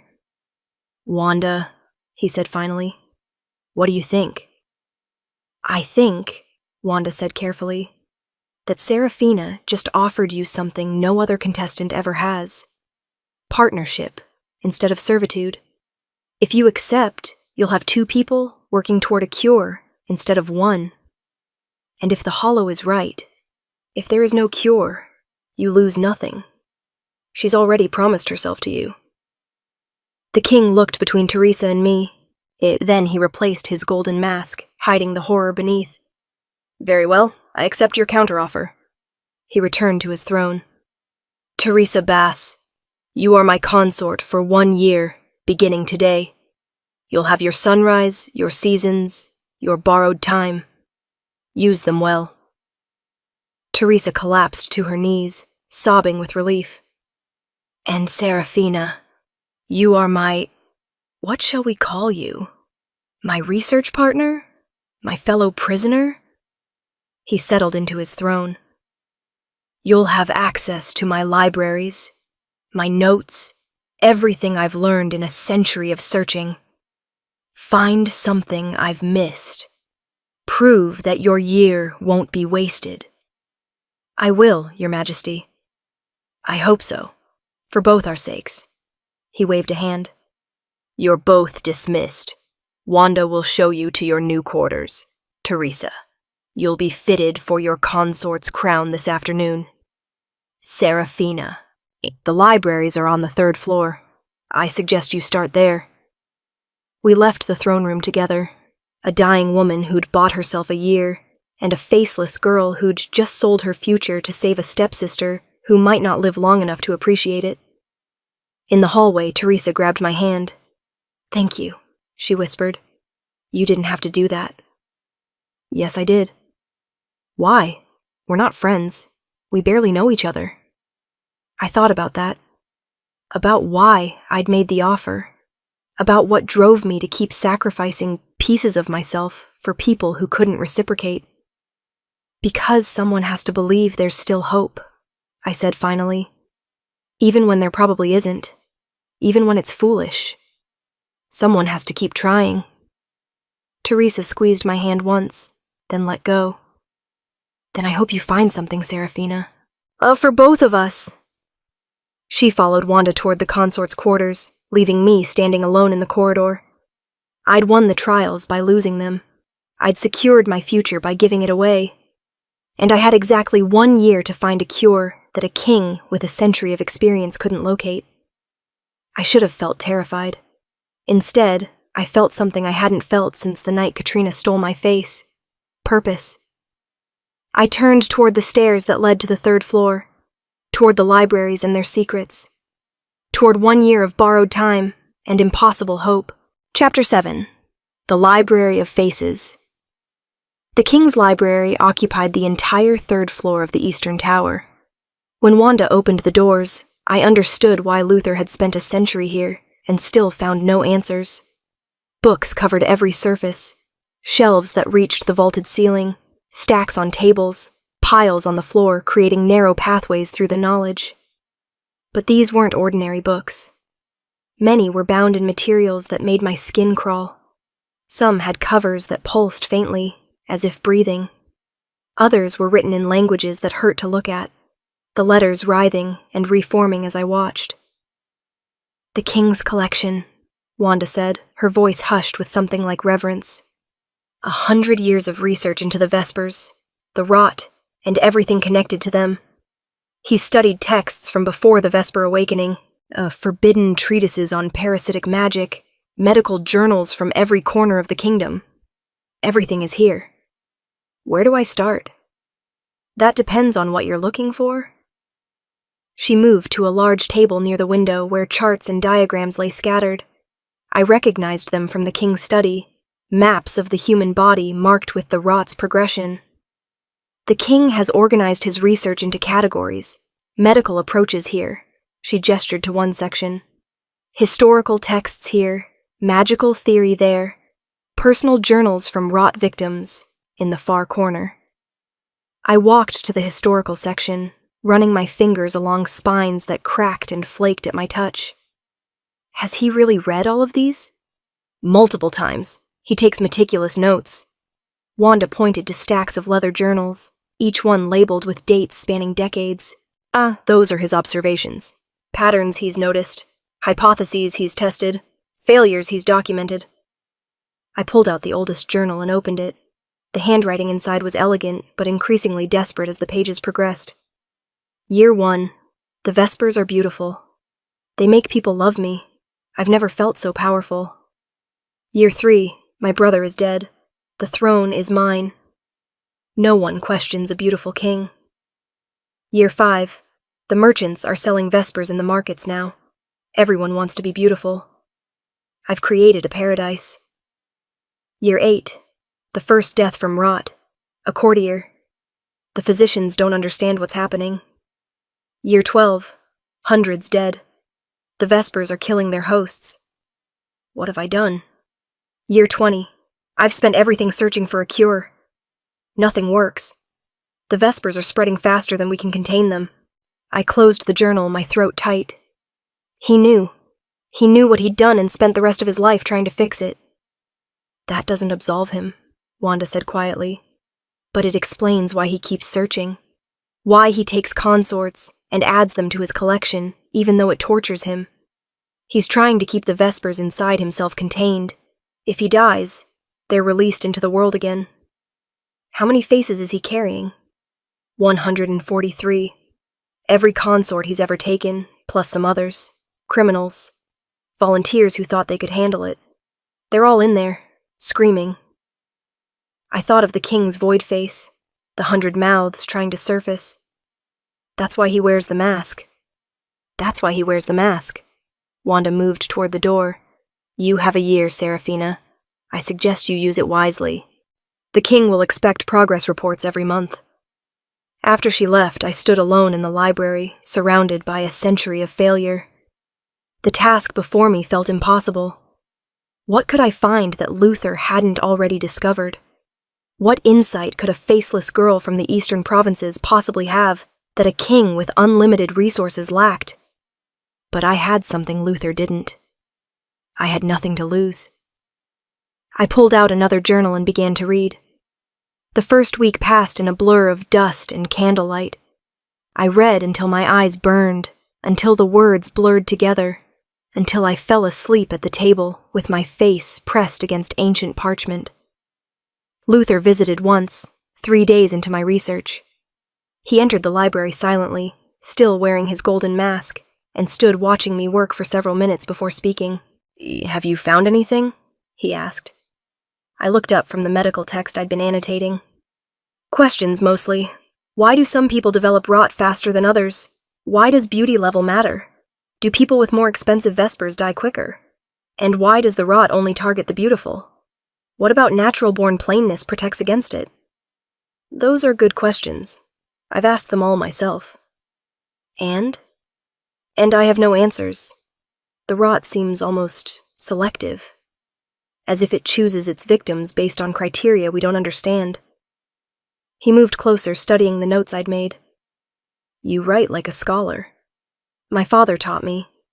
Before he died, he worked in the royal archives. He believed education was the only inheritance that couldn't be stolen. Wise man. Luther picked up one of my annotations. So you think the Vespers might be sentient? Don't you? The way they move in the vials, the way they seem to choose certain hosts over others.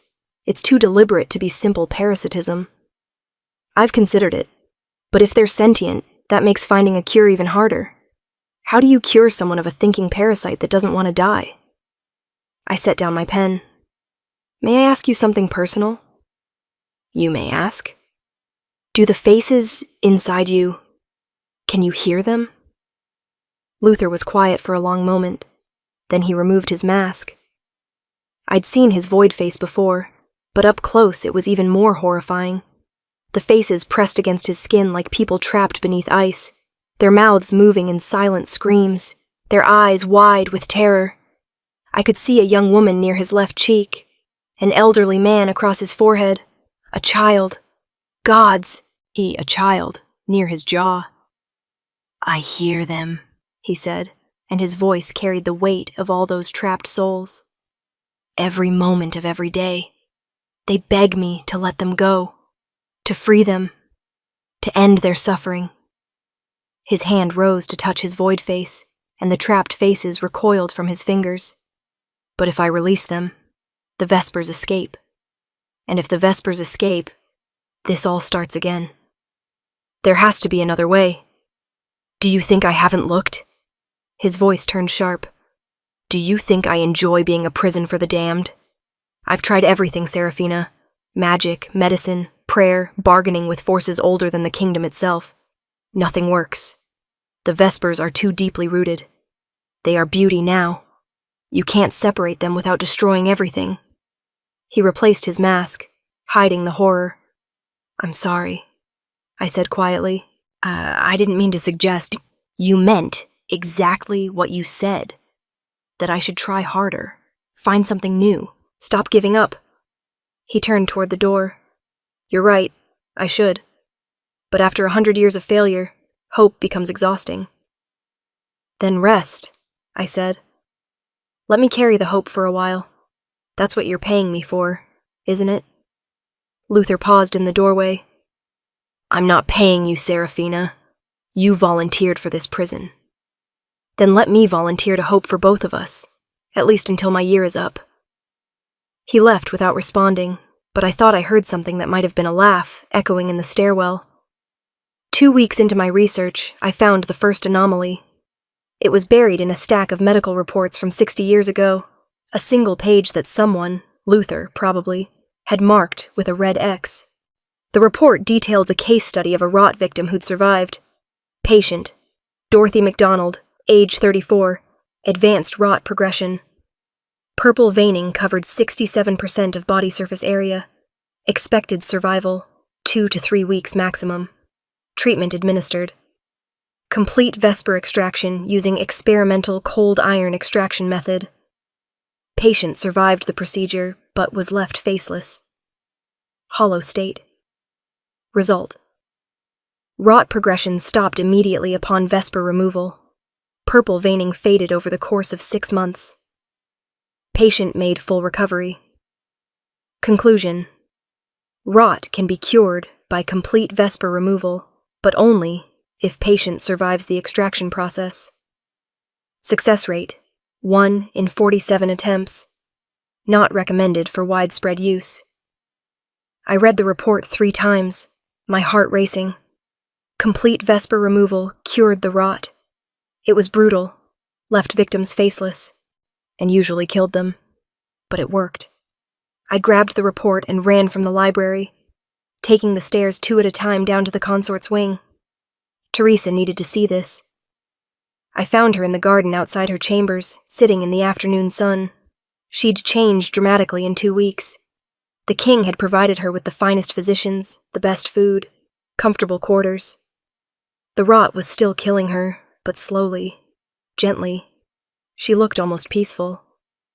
"Serafina," she said, smiling when she saw me. "Taking a break from the dusty books?" I found something. I thrust the report at her. A cure, or something close to it. Teresa read slowly, her smile fading. When she finished, she looked up at me with haunted eyes. "Extraction," she said. "Complete removal, leaving the victim faceless. Like me. Like what happened to me when Katrina used the extraction glass." I sat beside her. "Teresa, this could work. If we can refine the technique, make it safer." 1 in 47, Teresa interrupted. "Those are terrible odds. But they're odds. They're a chance." "A chance to become like you." She touched her face, still beautiful despite the rot's ravages. Faceless, empty, a hollow. The words stung more than I'd expected. I'm still alive, still whole in the ways that matter. "Are you?" Teresa set down the report. "Serafina, you're kind, you're brilliant, you're self-sacrificing to the point of foolishness, but you're also deeply, profoundly alone.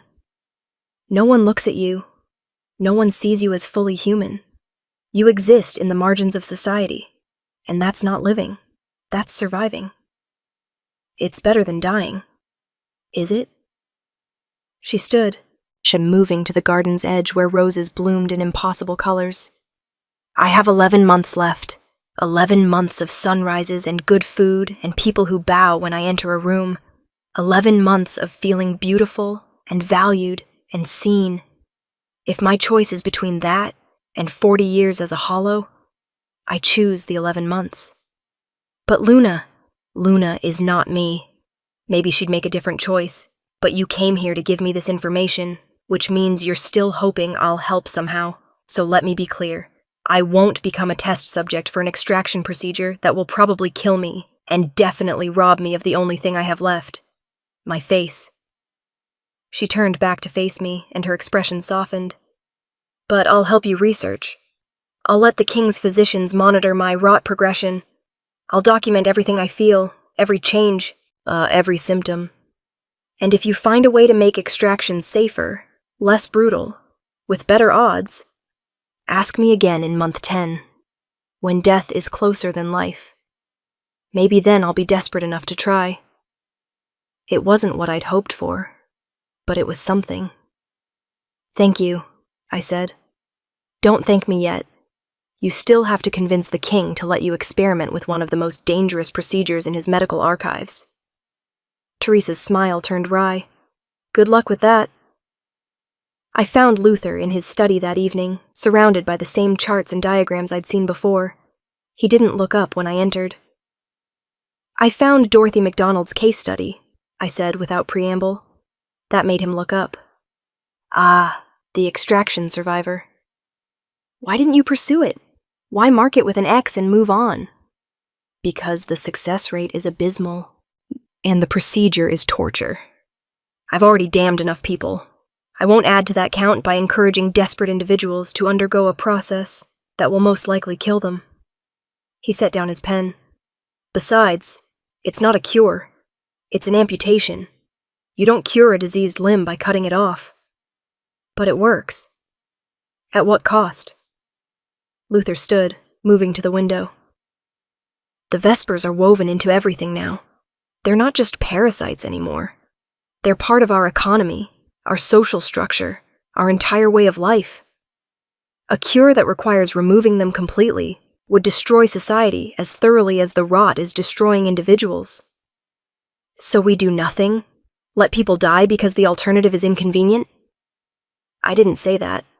His mask turned toward me. I said the cost is too high. There's a difference. I thought about Teresa's words. About choosing 11 beautiful months over 40 years as a hollow. About the horrible calculus of beauty versus survival. What if, I said slowly, we could make extraction safer? What if we could refine the technique, improve the odds, make it something people could choose without it being a death sentence? I've tried. The cold iron method Dorothy survived was my design.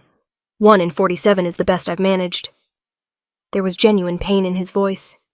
Do you know how many people died in those attempts? How many faces I carry because they volunteered to help me and I killed them instead? Then let me try something different. Let me approach it from a new angle. What angle? I pulled out the report, pointing to a specific line. Dorothy was in advanced rot progression, a 67% coverage. But the extraction still worked. That means the rot doesn't prevent removal. It might even make it easier. What if we've been thinking about this backwards? What if we shouldn't extract the Vespers before rot develops, but because rot develops? Luther was quiet, considering. You're suggesting we wait until patients are dying before attempting extraction. I'm suggesting we study why Dorothy survived when others didn't. What was different about her case? Was it the rot progression level? Her natural physiology? The specific Vesper she carried? Something made her compatible with the procedure. If we can figure out what, we might be able to identify other candidates who'd survive. That would require extensive testing, monitoring rot patients, documenting variables, and potentially condemning people to death when the extraction fails. They're dying anyway, I said. At least this way, they die trying to help others. Luther returned to his desk and sat down heavily. For a long moment he said nothing. Then, you sound like me, 100 years ago, before I understood that good intentions pave roads to damnation. Maybe, or maybe you've spent so long being haunted by your failures that you've forgotten how to risk another attempt.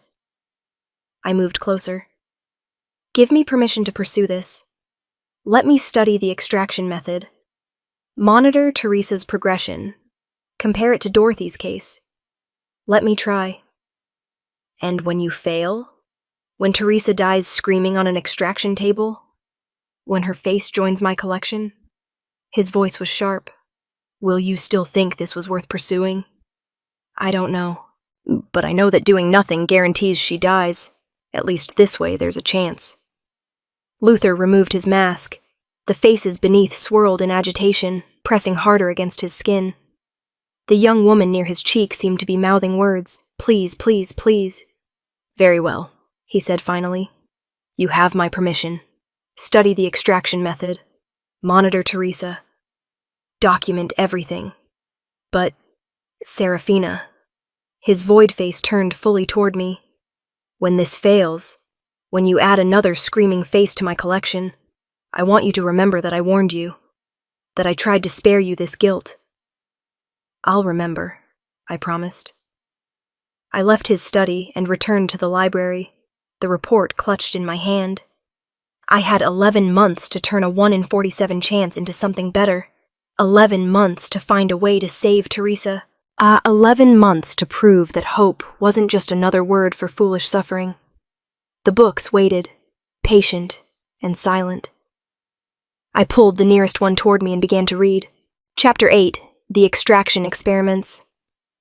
3 months passed in a rhythm of study and documentation. Every morning I examined Teresa, while the king's physicians took notes. Every afternoon I buried myself in the library researching extraction techniques. Every evening Luther and I compared findings over dinner in his study, a strange ritual that had developed without either of us acknowledging it. Teresa's rot had progressed to 82% coverage. The purple veins now covered most of her face, and her breathing had become labored.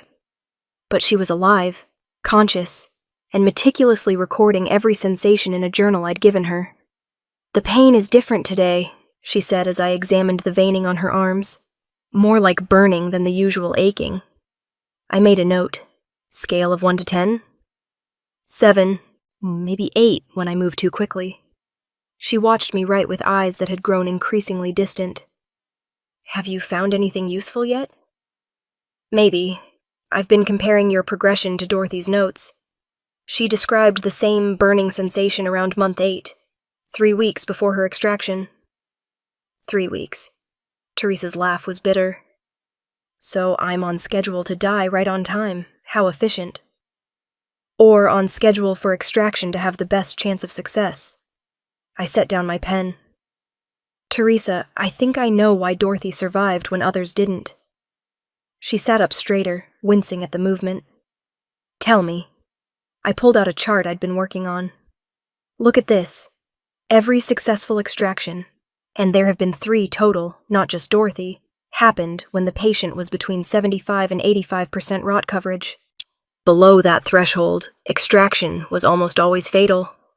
Above it, the patient usually died of rot before the procedure could be attempted. Why does the coverage matter? Because the Vesper is trying to escape. At advanced rot stages, the parasite knows its host is dying. It's already partially detached, searching for a new victim. That makes extraction easier. You're not ripping it out, you're catching it as it tries to flee." Teresa studied the chart, her rot-marked fingers tracing the data points. "So you're saying my best chance is to wait until I'm almost dead, then try to catch the Vesper as it abandons ship?" "Essentially, yes." "And if the timing is wrong? If we wait too long?" "Then the rot kills you before we can attempt extraction. Or you're too weak to survive the procedure. And if we try too early, then the Vesper is still rooted too deeply, and the extraction tears you apart from the inside." Teresa set down the chart. "So we have maybe a 3-day window, possibly less. And if we miss it, I die either way." "I'm working on ways to extend the window. There are drugs that can slow rot progression, and others that can weaken the Vesper's attachment without triggering premature extraction. But yes, the timing will be critical." "How will we know when I'm ready?" I hesitated, then pulled out another document, this one covered in my own cramped handwriting. Dorothy's notes mention a specific symptom that appeared exactly 48 hours before her successful extraction. She called it the unraveling. What does that mean? She described feeling like she was coming apart, not physically, but spiritually. Like the core of who she was had started to disconnect from her body. She said she could feel the Vesper pulling away, taking pieces of her with it. Teresa's face paled beneath the purple veins. That sounds horrifying. It was. She almost didn't survive it. But the physicians recognized the symptom and performed the extraction immediately. 16 hours later, she woke up faceless, but rot-free. Faceless but free. Teresa touched her own face gently. "I keep trying to imagine it, being a hollow like you, not seeing myself in mirrors, not having people react to how I look. It terrifies me almost as much as dying." "It's not so bad," I lied. "You get used to it." "Serafina," she caught my hand. You don't have to pretend with me. I've seen how people treat you. how they look away or cross the street to avoid you. I know what I'd be choosing. But you'd be alive. Would I? Her grip tightened. Or would I be existing in a space between life and death, invisible to the world, carrying the memory of what I used to be, like a ghost carries regrets? I had no answer to that, because she was right. Being a hollow wasn't living, it was surviving, and there were days when I wasn't sure the distinction mattered. I need to know, Teresa said quietly. If I do this, if I let you extract the Vesper and I survive, will there be any chance of wearing a face again? Ever? I thought of the forged vial Gale had made me, of the underground markets where faces were bought and sold like grain. Theoretically, yes. Hollows can wear any Vesper. You'd just need to acquire one and bond with it.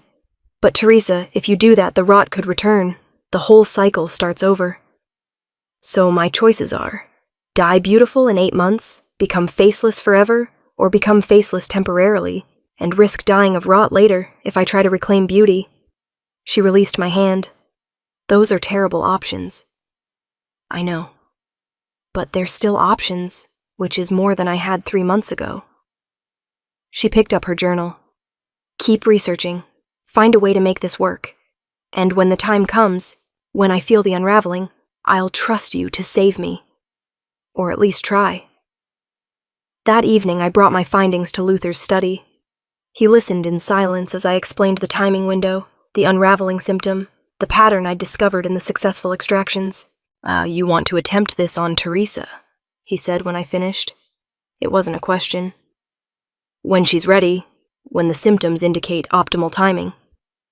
And you're confident you can perform the extraction? No, but I'm confident I can assist your physicians, guide them through the procedure based on what I've learned.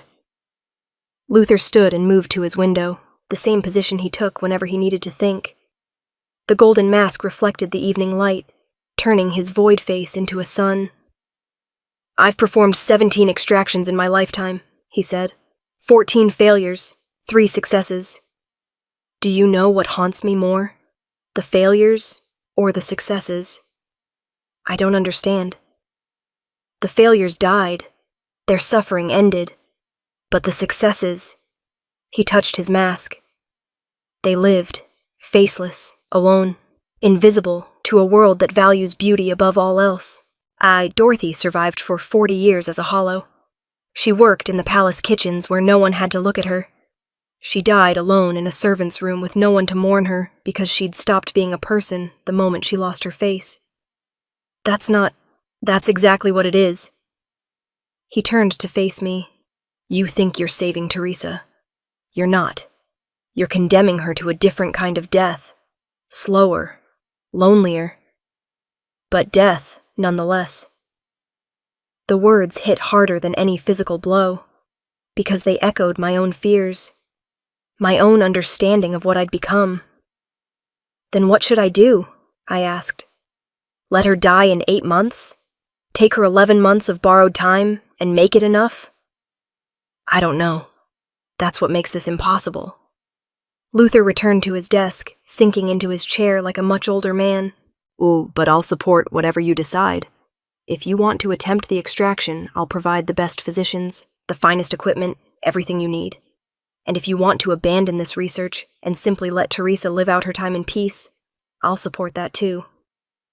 What would you do if you were me? I'd run. I'd take my stepsister and flee to the far provinces where the rot hasn't spread and the Vespers are rare. I'd build a quiet life and try to forget I ever knew about any of this. His mask tilted toward me, but I'm a coward who spent 100 years searching for redemption in dusty books instead of facing what I'd done. You're braver than I am, which means you'll probably choose the harder path. He was right. I would choose the harder path. I always did. There's something else I want to try, I said. Before the extraction. An experiment. What kind of experiment? I pulled out my final document, the one I'd been most afraid to show him. I want to study your void face, the faces you're carrying. Specifically, I want to understand how they're bound to you. Because if I can figure out how you're containing multiple Vespers simultaneously, I might be able to develop a method for extraction that doesn't require the Vesper to be fleeing the host. Luther went very still. You want to examine my curse. I want to understand the mechanism. You've successfully bound 143 Vespers without dying. That shouldn't be possible. Normal humans can barely sustain one. You're containing over 100. How? By becoming something that's no longer human. His voice was flat. By letting them consume me from the inside out until there's nothing left but a container for their hunger. But you're still conscious, still yourself. That means there's some part of you they can't consume, some core they can't reach. I leaned forward. Luther, if I can identify what makes you resistant, I might be able to replicate it, strengthen it in other patients, make them able to survive partial extractions or multiple Vesper exposures. And to do that, you'd need to study me, examine my void face, possibly take samples. Yes. He removed his mask. The faces pressed against his skin with renewed urgency, sensing our conversation. I could see mouths forming words, eyes pleading, hands pressing from beneath like prisoners against glass. Do you know what it's like? Luther asked. Carrying them? No. It's like drowning in a crowd. You're always surrounded, always smothered, always hearing voices that aren't your own. They scream, they beg, they curse me. And I can't respond because if I acknowledge them, if I give them any attention, they grow stronger. Feed on it. Try to surface and take control. One of the faces near his jaw, a young man with dark hair, was mouthing something repeatedly. I focused, trying to read his lips. Help us. Please help us. They're conscious, I whispered. Aware. They've been trapped like this some of them for 90 years. Yes. Luther's voice carried unbearable weight. This is my penance. This is what I deserve for unleashing the Vespers. An eternity of being haunted by everyone I've failed. I thought of Teresa, her desperate desire to live. Of Luna, dying in my stolen face. Of every person who'd ever worn a Vesper and paid the price. Let me study you, I said. Let me try to understand this.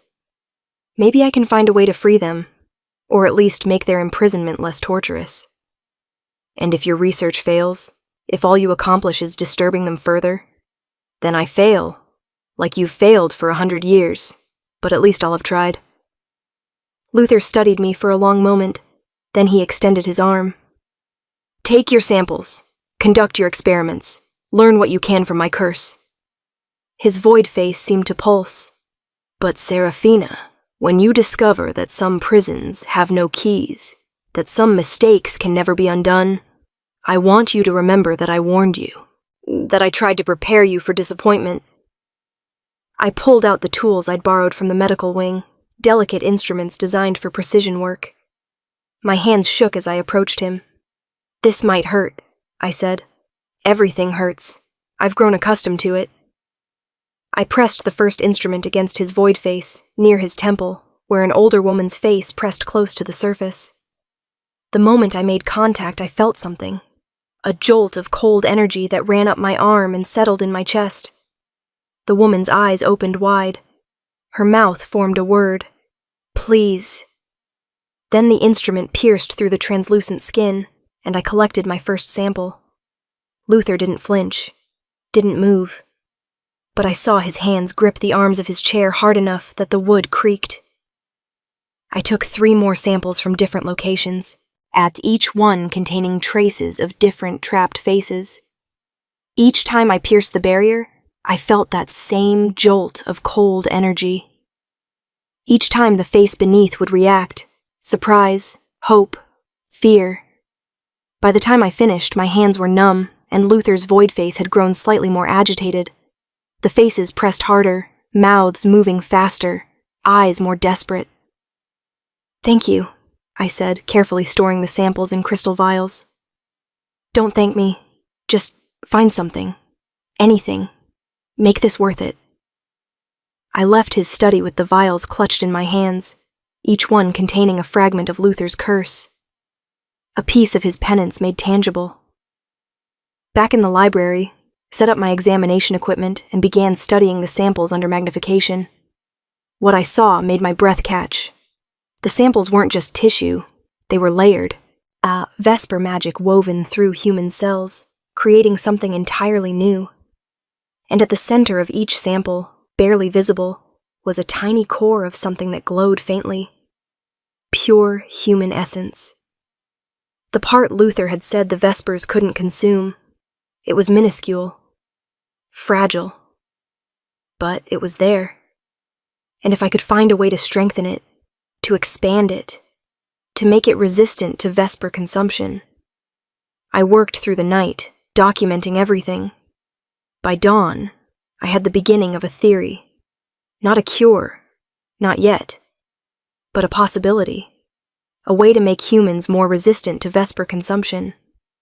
To slow the rot's progression. To buy patience time. And time, I was learning, was the most valuable currency in a kingdom built on stolen beauty. Chapter 9.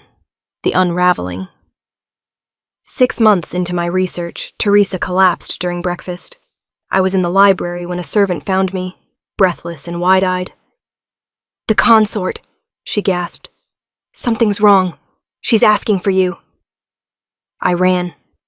Teresa's chambers were in chaos. Physicians crowded around her bed while she thrashed and screamed, clawing at her face as if trying to tear something off. The rot coverage had reached 91%, far beyond what I'd predicted. The purple veins pulsed with sickly light, spreading in real time across what little unmarked skin remained. "Hold her down," one physician commanded. "She's going to hurt herself."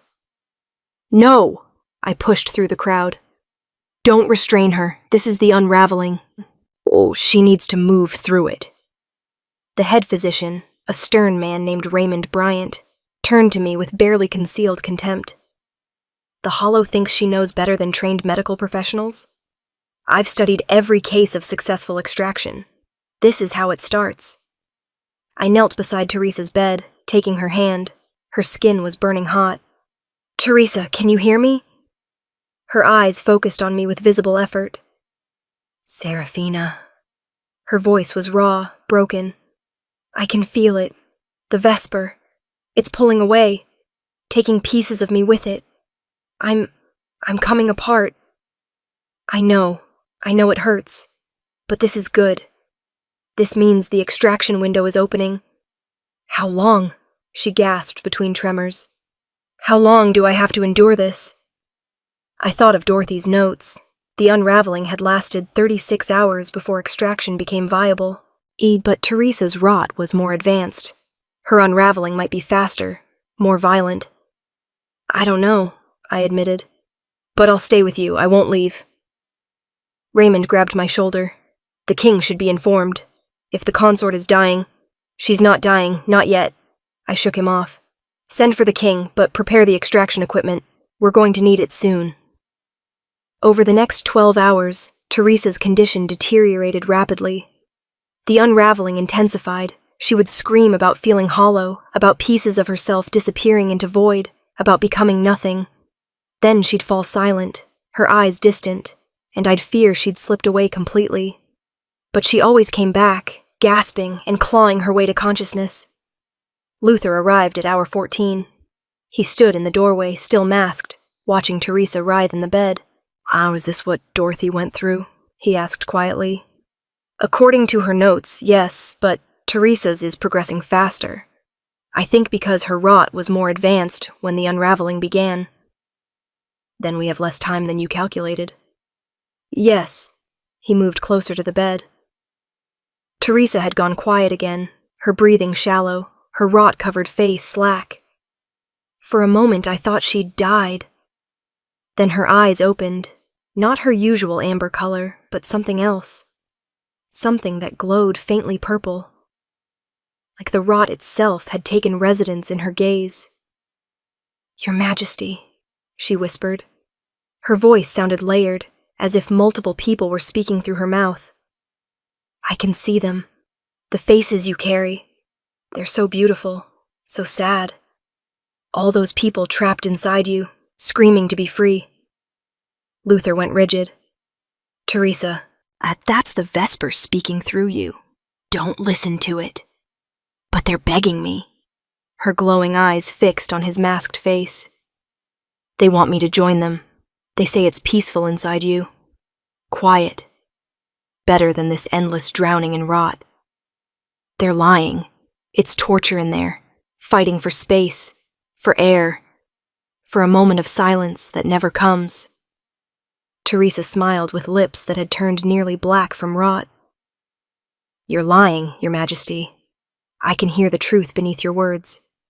You keep them because you need them, because without them, you'd be alone with what you've done. The faces are your penance, but they're also your company, your family, your only connection to the humanity you sacrificed. Luther took a step back as if she'd struck him. She's right, isn't she? I said quietly. You could release them. You've spent 100 years searching for a way to free them, but you've never actually tried the simplest solution, just letting go. If I let them go, the Vespers escape with them. I told you. What if they don't? I pulled out my research notes from the past 3 months. I've been studying your samples. The faces you carry aren't just possessed by Vespers, they've merged with them, become hybrid entities, part human, part parasite. If you released them now, they wouldn't unleash pure Vespers into the world. They'd unleash something new, something changed. Something potentially worse, Luther countered. Or something better. We don't know because you've never tried. Teresa's hand shot out, grabbing Luther's wrist with surprising strength. Let me help you, she said in that layered voice. When I die, when my Vesper separates from my body, catch it, study it, learn from it. Maybe my death can teach you something your century of research hasn't. You're not dying, I said firmly. We're going to extract the Vesper. You're going to survive this. Am I? Teresa's glowing eyes turned to me. Have you calculated the odds recently? Recalibrated for how advanced my rot is? I'm at 91% coverage, Serafina. Dorothy was at 67. The other successful extractions were even lower. I'm an anomaly, an outlier. The procedure that saved them will kill me. You don't know that. I do because the Vesper is telling me. She tapped her chest where the purple veins converged like rivers flowing to an ocean. It's showing me the future, all the possible futures. In none of them do I survive as myself. Yeah, either I'm on the extraction table, or I become something else. Something hollow and empty. Something that wears the shape of Teresa Bass, but contains nothing of who I was. Raymond stepped forward. Your Majesty, the consort is clearly delirious. We should sedate her. No sedation, Luther said sharply. If the Vesper is communicating through her, we need to hear what it's saying. This could be valuable research data. She's a person, not a research subject, I snapped. She's a dying person who volunteered to help. Let her help. Luther pulled up a chair and sat beside the bed, his masked face level with Teresa's glowing eyes. Tell me what you see, Teresa. What futures is the Vesper showing you? Teresa's breathing grew labored, but she spoke. In the first future, you attempt extraction in 6 hours. The timing is too early. The Vesper is still rooted to my heart. When you pull it out, my heart comes with it. I die instantly. And in the second future? You wait 12 hours. The timing is perfect. The extraction succeeds, but I wake up without the parts of me the Vesper consumed. My memories of childhood are gone. My ability to feel joy is gone. I exist, but I'm not. I'm not me anymore. The third future? You wait too long. 20 hours from now. The rot completes its consumption. I die before extraction can be attempted. The Vesper escapes my corpse and infects the nearest beautiful person. The physician, probably. And the cycle continues. Luther was quiet for a long moment. Is there a fourth future? One where you survive intact? Teresa's smile was heartbreaking. There's always a fourth future, Your Majesty. The one no one expects. But the Vesper won't show it to me. It says that future is locked behind a choice only the hollow can make. Both of them turned to look at me. What choice? I demanded. What is it talking about? Give me your void face, Teresa said in that strange layered voice. Let me wear your emptiness like a shield. When the Vesper tries to pull away, it'll have nothing to grip. It'll slide off like water on glass.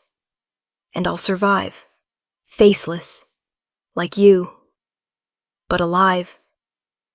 My breath caught. That's impossible. You can't just transfer a void face. It's not a Vesper. It's an absence, a hole where a face should be. Everything is possible with the right sacrifice. Teresa's glowing eyes held mine. You've spent 6 months researching how to save me. Now I'm telling you how. Give me your curse. Take mine. Let us trade places. If I do that, I'll have a face again. My rot-covered, dying face. I'll have maybe hours before you die, yes, but I'll live. Isn't that what you wanted? To save me? Luther stood abruptly. This is madness. Serafina, you can't seriously be considering— Of course she's considering it, Teresa interrupted. She's been sacrificing herself for others since the moment her stepmother stole her beauty. This is what she does, who she is. The girl who gives and gives until there's nothing left to give. She was right. Some part of me was already calculating whether it would work, whether I could somehow transfer my void face to Teresa and take on her rot in exchange. How would it even work? I asked. The mechanics of it. You can't just swap curses like trading clothes. Actually, Luther said slowly, you might be able to, with the right ritual. There are old magics, binding magics, that allow for the transfer of afflictions between willing participants. I've studied them, never used them, but I know the theory. You're not helping, I said. I'm not trying to help. I'm trying to give you information so you can make an informed choice. He moved to his medical bag and pulled out a leather-bound book, its pages yellow with age. This contains the rituals, the requirements, the costs. Read it before you decide. I took the book with shaking hands. The ritual was simpler than I'd expected. 2 people, both willing. A circle drawn in silver. Words spoken in a language that predated the kingdom. And blood, a significant amount of it, mixed and shared between participants. The cost was listed at the bottom of the page. The transfer is absolute and irreversible. What one loses, the other gains. No exceptions, no reversals. If I did this, I would die. Maybe not immediately, but soon. The rot would consume me faster than it had consumed Teresa. I had no resistance to it, no months of gradual exposure to build immunity. But Teresa would live. Faceless, yes. A hollow like me, but alive. I need to think, I said. You have 6 hours, Teresa replied. After that, the first future occurs. The extraction fails. I die. And you live with the knowledge that you could have saved me but chose yourself instead. Her words were cruel, calculated, designed to manipulate. They worked anyway. I'll give you my answer in 5 hours, I said, standing. I need to check something first. I left Teresa's chamber and went directly to the library. There, buried in my research notes, was the analysis of Luther's void-face samples. The tiny cores of human essence that the Vespers couldn't consume. I'd been studying them for months, trying to understand what made them resistant, trying to find a way to replicate that resistance in others. But I'd never tested whether I had one. I pulled out a small knife and made a shallow cut on my palm. The blood that welled up was that same dark color. Hollow blood, wrong and strange. I placed a drop under the microscope I'd borrowed from the medical wing, and there it was. In the center of my blood cell, barely visible even under magnification, was a tiny core of glowing essence, smaller than Luther's, fainter, but present, which meant the Vespers hadn't consumed me entirely when Katrina performed the extraction. They'd tried, but something at my core had resisted, had survived, had kept me tethered to myself, even without a face. If I gave that core to Teresa, if I let the ritual transfer my void face to her, would it protect her the same way it protected me? Or would I be condemning her to a life of carrying an emptiness she couldn't understand? I returned to Teresa's chamber 4 hours later. She was worse. The glowing eyes had spread. Now her entire face seemed to emit that faint purple light. The Vesper was close to separating. The window for extraction was opening. "Have you decided?" she asked. "Yes." I pulled out the ritual book. "I'll do it. I'll give you my void face. But, Teresa, you need to understand what you're asking for. Being a hollow isn't just about losing your face. It's about becoming invisible. About watching people look through you like you're not there. About spending every day fighting to remember that you still matter, even though no one else sees you. I know, I've watched you for 6 months. I've seen what it costs you." Her glowing eyes softened. "But it's still better than being dead. And Serafina, thank you for being willing to make this choice." Luther stepped forward. "I'll perform the ritual. I've done binding magic before. It's how I contain the faces. But Serafina, once this is done, there's no going back. You'll have hours at most before the rot kills you. Are you certain?" I thought of Luna, dying in my stolen beauty, of Katrina's desperate sacrifice to save her daughter, of every choice I'd made that led to this moment.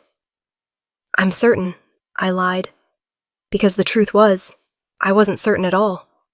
I was terrified. I wanted to live. Wanted to keep researching, keep hoping, keep believing I could find a better way.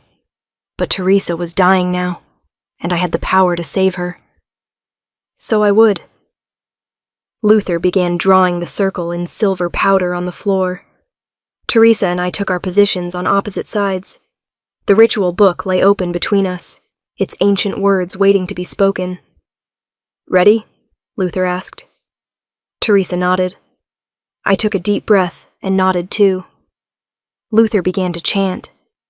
The words felt wrong in my mouth when I repeated them, sharp and cold, like swallowing ice. The circle began to glow. I felt something pulling at my chest, at the core of myself where that tiny essence resided. Teresa gasped. "I can feel it. Your emptiness. It's so quiet." "That's what being a hollow is," I said. "Quiet, still, like being underwater." The pulling intensified. I looked down and saw something impossible. A thread of light connecting my chest to Teresa's, pulsing with each word we spoke. "The transfer is beginning," Luther said. "Whatever happens next, don't stop the ritual. If you stop midway, you'll both die." We continued chanting. The thread grew brighter, thicker. I felt pieces of myself flowing along it toward Teresa. My void face, my hollow nature, the quiet emptiness that had defined me for months. And in return, something flowed back. Something purple and burning and alive. The rot. It hit my system like poison. I screamed but kept chanting. The purple veins erupted across my skin, not slowly, like they'd spread across Teresa, but all at once, like a dam breaking. My chest felt like it was being crushed from the inside. Teresa's screaming had stopped. Her glowing eyes had faded to normal. Her face, her beautiful, rot-covered face, was smoothing out. The purple veins receding, disappearing, being replaced by smooth, featureless skin. My void face, settling onto her features like a mask. "It's working," Luther breathed. The final words of the ritual, the final exchange. The thread of light pulsed one last time, then shattered. I collapsed. Teresa caught me as I fell, her new void face somehow managing to look concerned, despite having no features to express emotion with. "Serafina," she said. Her voice sounded hollow now. Empty. The voice of a hollow. "I'm sorry. I'm so sorry."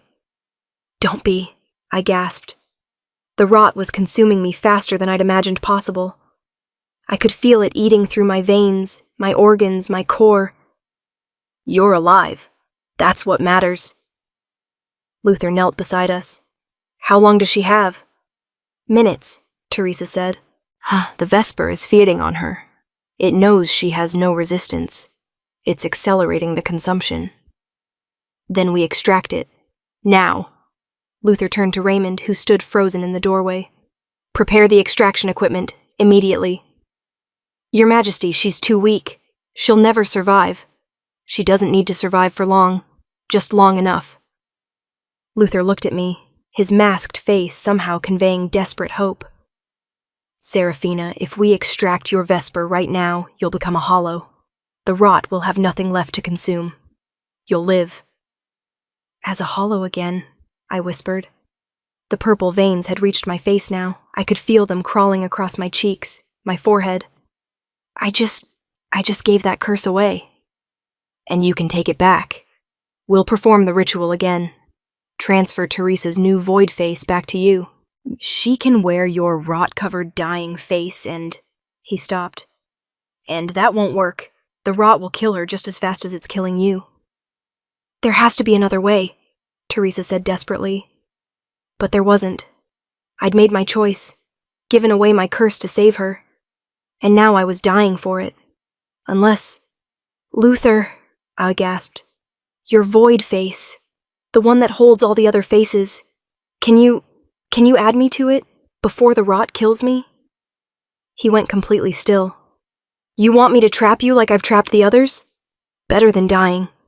At least I'd still exist. Could still observe. Could still scream silently for eternity while I wear you like a trophy." His voice was sharp with horror. "Serafina, no, I won't do that to you." "Please." The rot was at my throat now, squeezing, making it hard to breathe. "I don't want to die. I'm not ready. I'm so close to understanding. Please, let me stay. Even if it's in there. Even if it's terrible.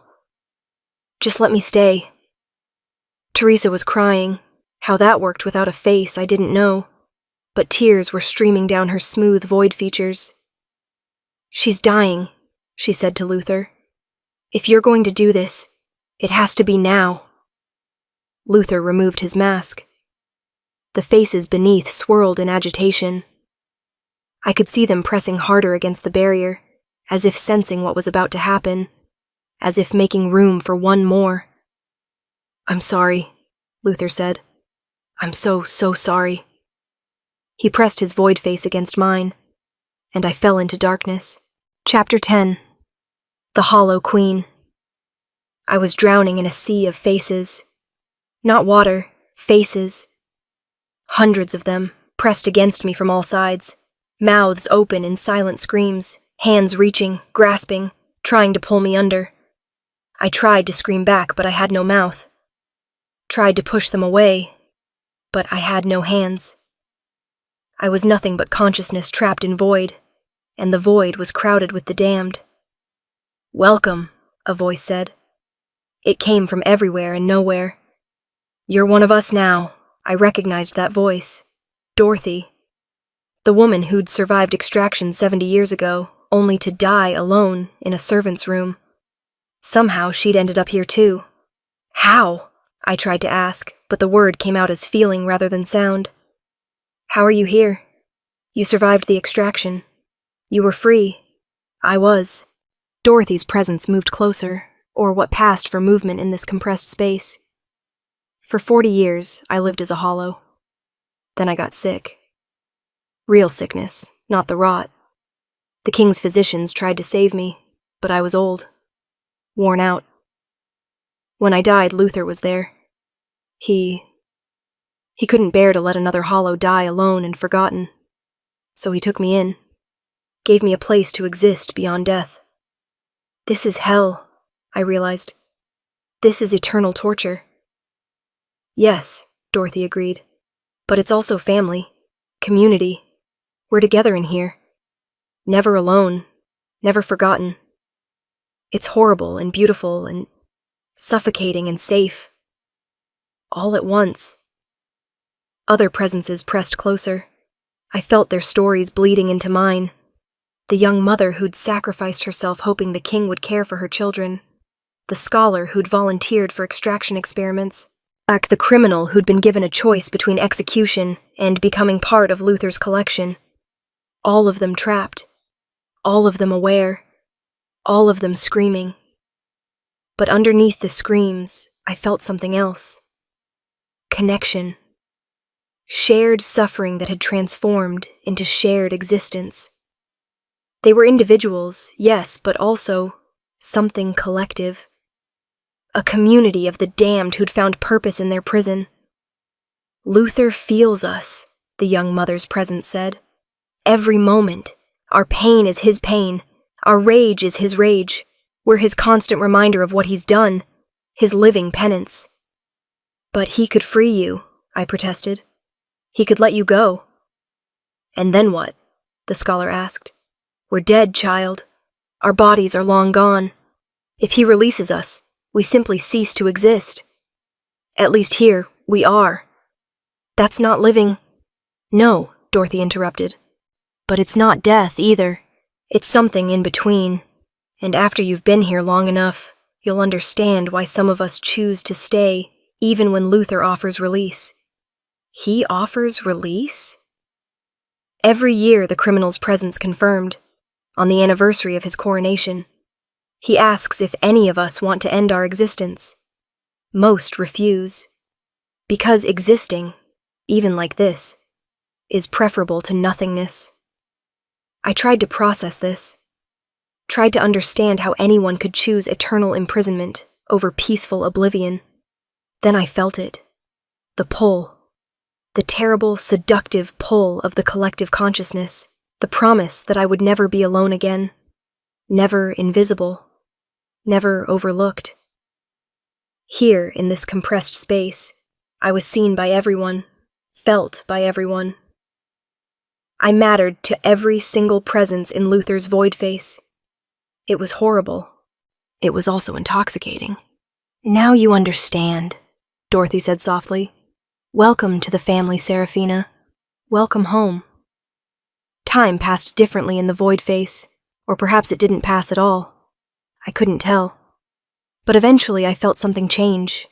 A pressure building from outside our prison. Luther was removing his mask. Suddenly I could see through his eyes. Or rather, all of us could see through them simultaneously. We were in his study. Teresa sat across from him, her new void face somehow managing to convey grief despite its emptiness. It's been 6 months, Teresa said. Her hollow voice carried that same empty quality mine had possessed. 6 months since you took Seraphina, since she gave up everything to save me. I need to know, is there any way to free her? Tell her no, the young mother urged Luther. Don't give her false hope. Tell her yes, I countered desperately. Tell her there's a way out. Luther felt our competing desires and spoke carefully. There are ways to release individual faces from my collection, but Seraphina is different. She wasn't dead when I absorbed her. She was dying, but not dead.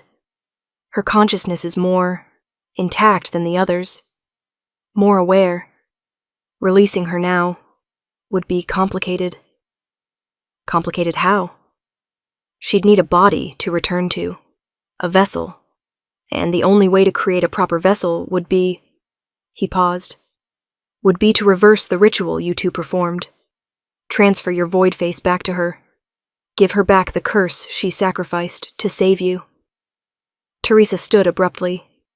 Then let's do it. Right now. I'll give her back the hollow curse. She can live again. And you would die, Luther interrupted, the moment you lose the void face. You'll have no protection against Vespers. Any parasite in the vicinity would attach to you immediately. And without the gradual exposure Teresa had, without the built-up resistance, you'd develop rot almost instantly. You'd be dead within days. He's right, Dorothy confirmed. The void face is the only thing keeping Teresa alive. She's been exposed to so much ambient Vesper energy in the palace that she'd be consumed the moment she lost protection. Teresa sank back into her chair. There has to be another way. There is, Luther said quietly, but you won't like it. Tell me. Luther stood and moved to his window, that same spot where he always went to think. Seraphina's research. The work she did on my void face samples.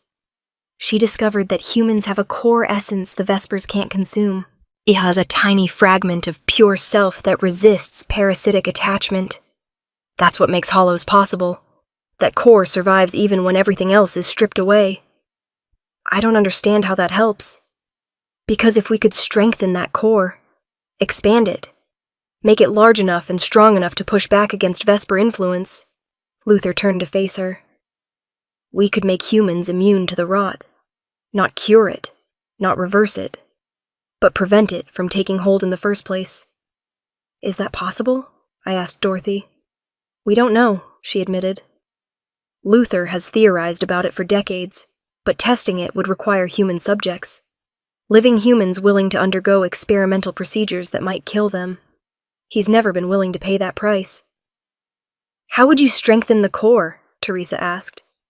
Exposure therapy, essentially. Controlled doses of Vesper energy, gradually increased over time, forcing the core to expand in self-defense, like building muscle through exercise. But the process would be agonizing. Most subjects would quit long before achieving immunity, and those who didn't quit might die from the exposure. Would it work on Seraphina? Could you use this technique to free her from your void face? Luther was quiet for a long moment. Theoretically, yes. If I could strengthen her core while she's trapped inside me, it might grow large enough to push out, to separate from the collective and reclaim individual existence. She'd be reborn as a hollow with an incredibly strong core, potentially immune to all Vesper attachment, including the rot. Hope flared through me, through all of us. Yeah, even the faces that had given up centuries ago felt the pull of that possibility. Then do it, Teresa said. Start the process. Save her. It would take years, maybe decades, and she'd be conscious through all of it, aware, suffering as the core expansion fights against the collective binding. She'd still want it. I know she would. Seraphina sacrificed herself to save me. The least I can do is endure whatever it takes to return the favor. Luther returned to his desk. There's one more complication. The process requires regular infusions of pure human essence from an outside source. Someone would need to donate their own core fragments, small pieces extracted through a painful process, to feed Seraphina's expansion, and that someone would need to be a hollow. Yet anyone else's essence would be contaminated by their Vesper. Teresa's void face somehow conveyed understanding. You need me to be the donor. Yes. For years. For however long it takes. And these donations, they'd hurt me? Yes. Each extraction would remove a tiny piece of your core essence.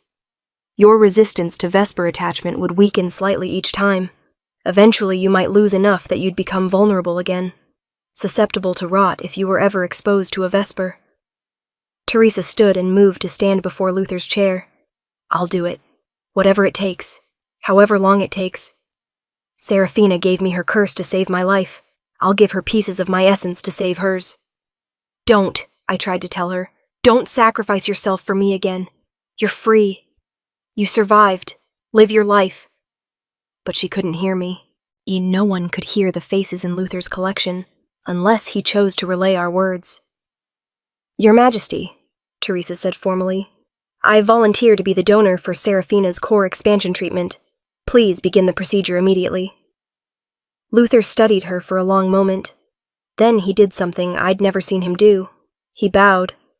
A small, respectful inclination of his masked head. You honor her memory, he said quietly. Very well. We begin tomorrow. But Teresa, understand, this is a commitment measured in years. You'll be bound to the palace, bound to regular painful extractions. bound to a hollow existence in service to saving someone who might not even survive the expansion process. I understand. And you're still willing? I'm still willing. The expansion process began the next morning. Sir Luther prepared this ritual circle in his private chambers, a space I'd never seen before, deep in the palace's heart. The room was circular, walls carved with symbols that hurt to look at. In the center sat a chair that looked disturbingly like a throne, with metal restraints built into the arms and legs. Teresa sat in the chair without hesitation. Luther secured the restraints, not to keep her prisoner, but to keep her still during the procedure.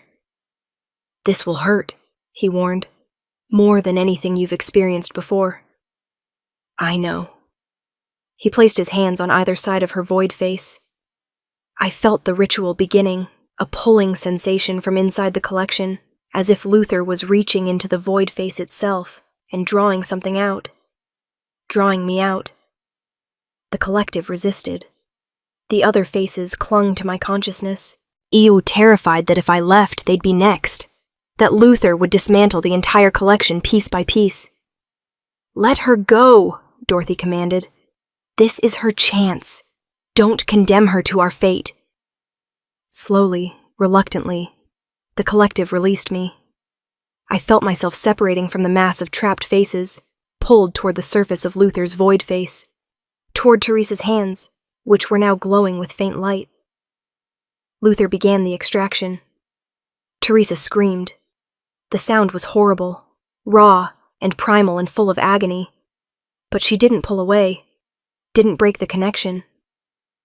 Even as Luther drew out a fragment of her core essence, a tiny glowing mote no bigger than a grain of sand, she held steady. He transferred the fragment to his void face. To me, the moment it touched my consciousness, I felt it. Growth, expansion. My core essence, which had been small and dim, flared brighter, grew larger, just slightly. Just enough to give me a tiny bit more definition within the collective. But the pain was extraordinary, like being torn apart and rebuilt simultaneously. Like growing new limbs while the old ones were still attached.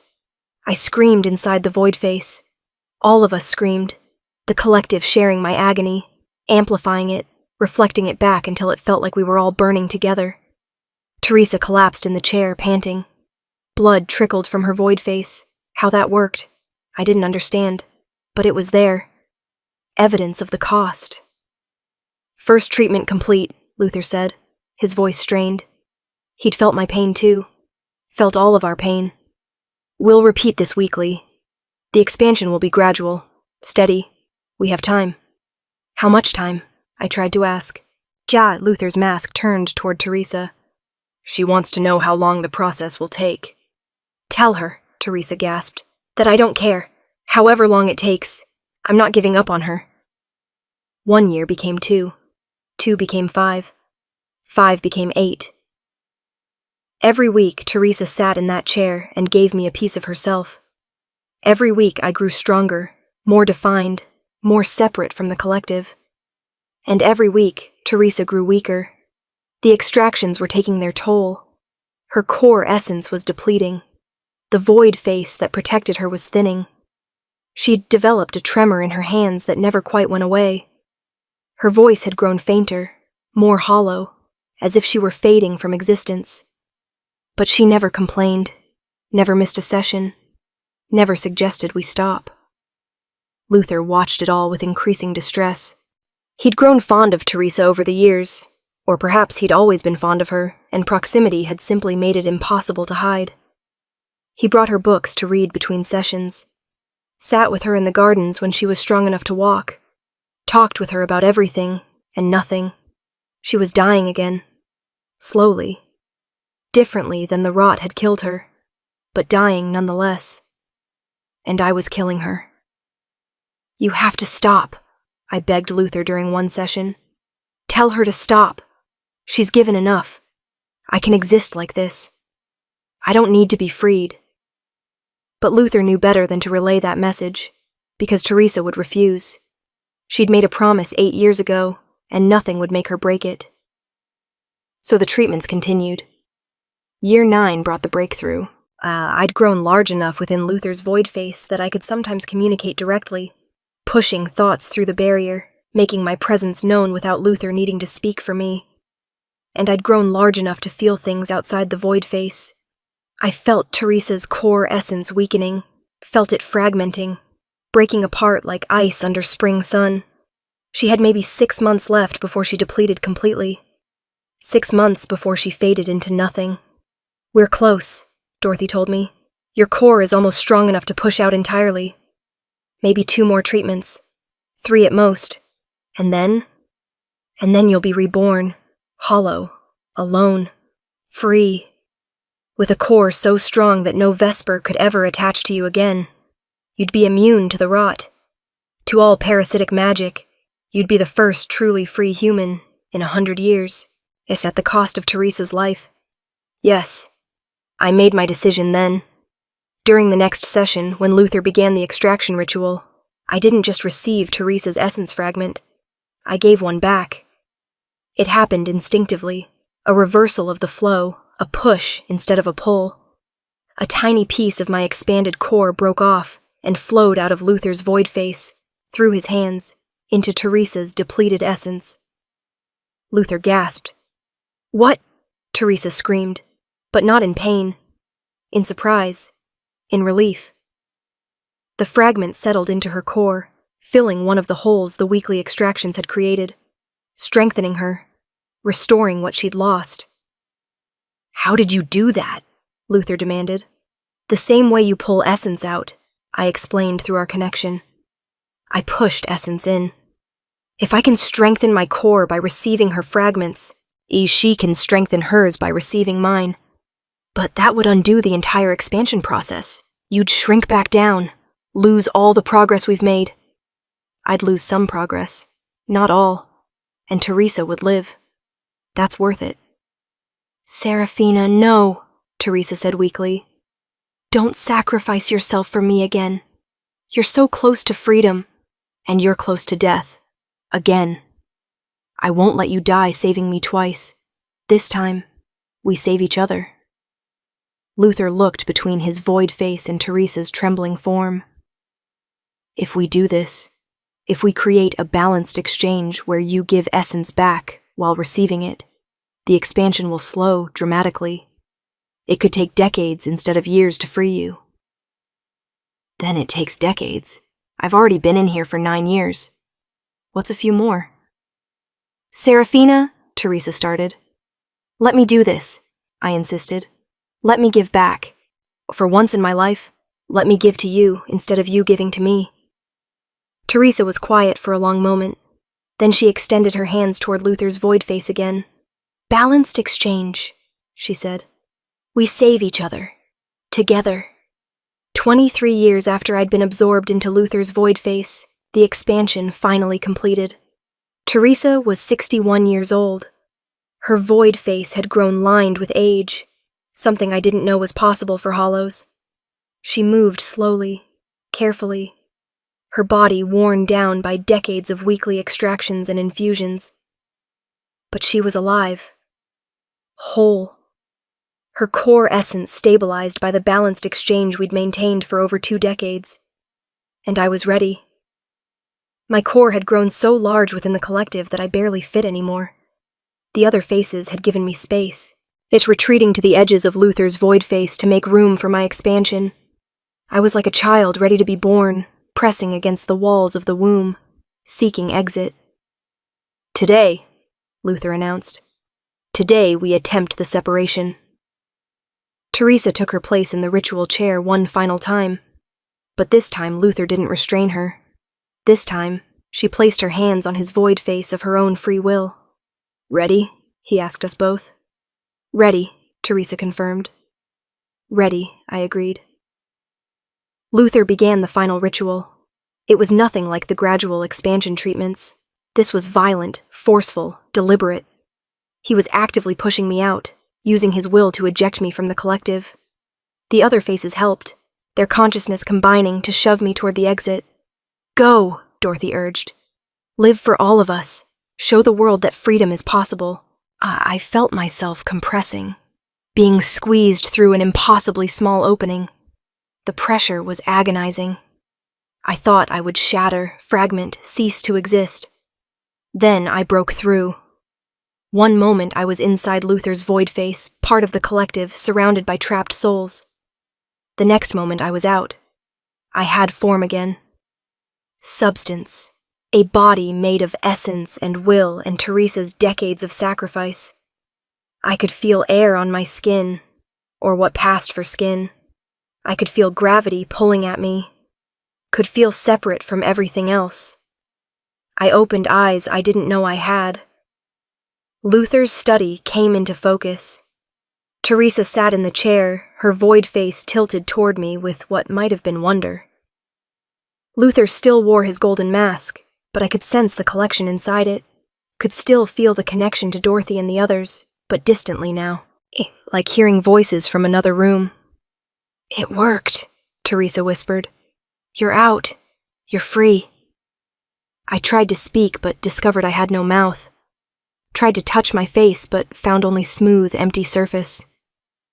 I was a hollow again, born anew into the curse I'd given away 23 years ago.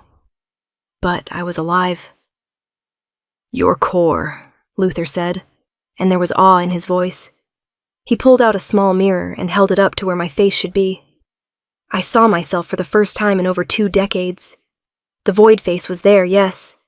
The smooth emptiness where features should be, but underneath, visible only if you looked closely, was a glow, a soft, persistent light emanating from within. My expanded core, so large now that it was visible, even through the void. "You're immune," Luther confirmed. "To Vespers, to the rot, to all parasitic magic. Your core is too strong for anything to attach to.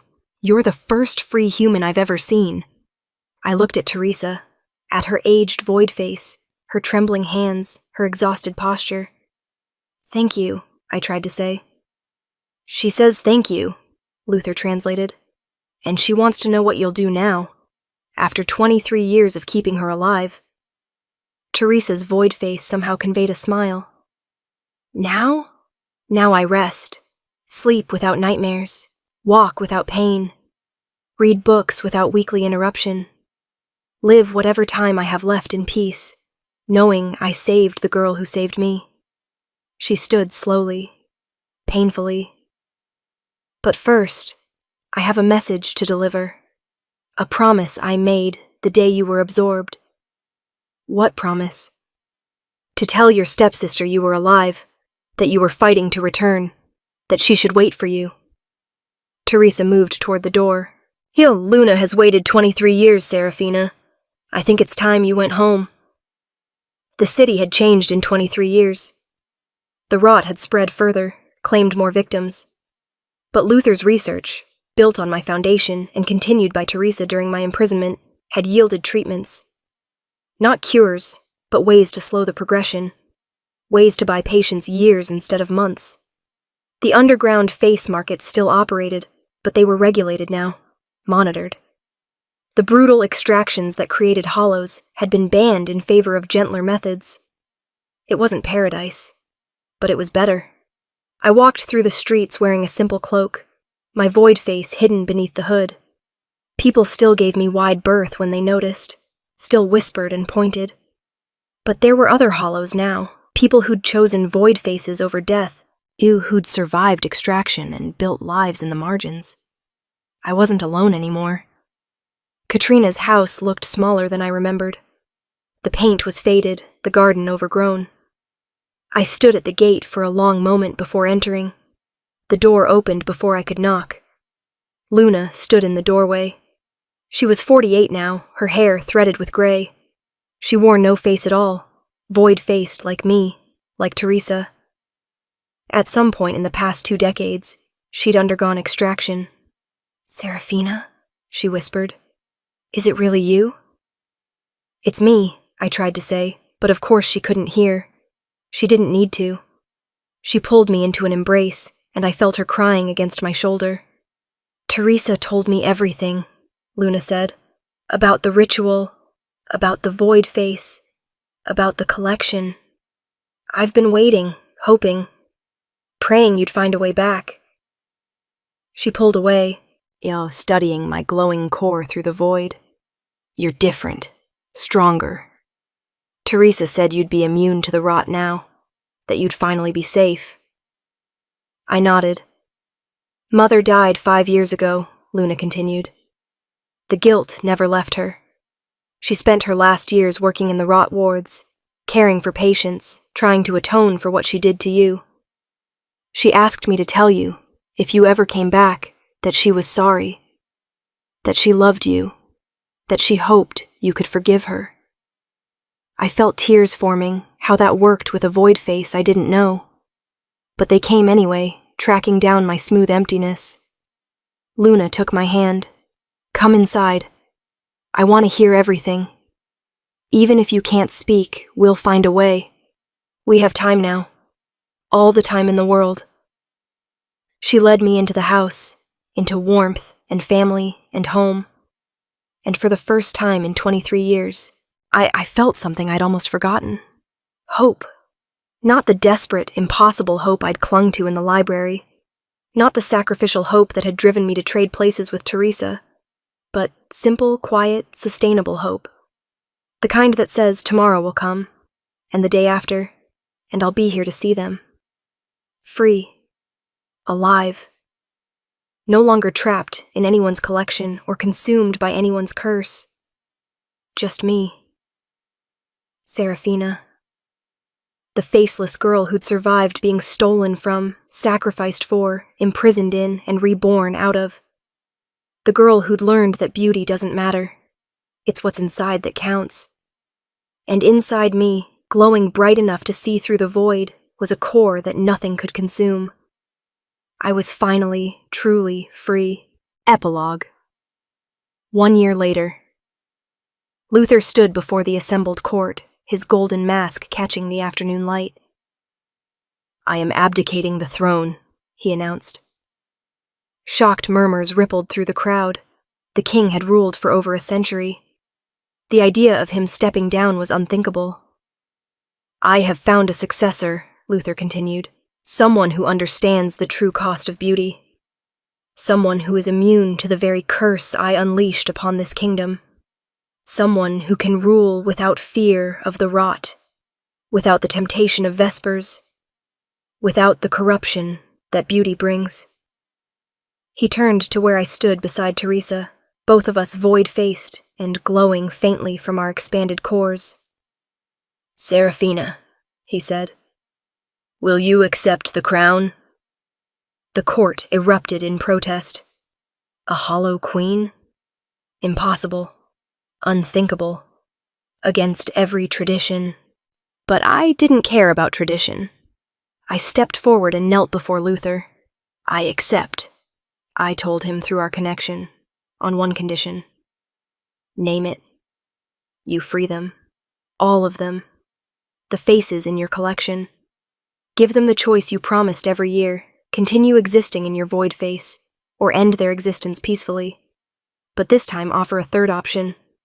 Rebirth. Like mine. We expand their cores. We set them free. However long it takes. Luther removed his mask. The faces beneath swirled with sudden hope. I could feel Dorothy pressing close, could feel the young mother, the scholar, the criminal, all of them straining to hear.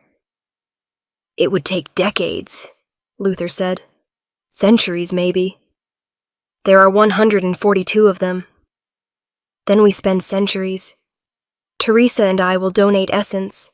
Others will volunteer. We'll create a rotation, a system, a sustainable process. No one else will be trapped forever.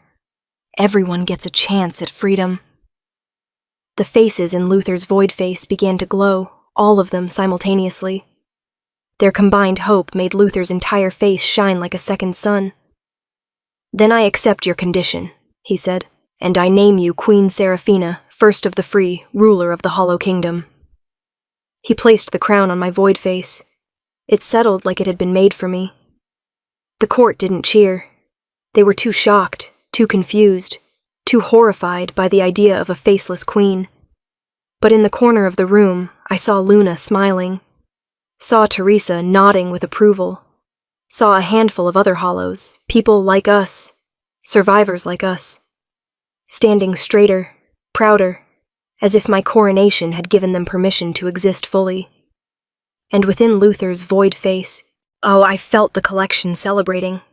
142 trapped souls, all of them believing, for the first time in decades, in some cases centuries, that freedom might actually be possible. I was queen now. Not because I was beautiful, not because I was powerful, not because anyone had chosen me for my face, but because I'd survived being faceless. Because I'd learned that beauty doesn't matter. It's what's inside that counts. And inside me, inside all of us hollows, was something no parasite could ever consume.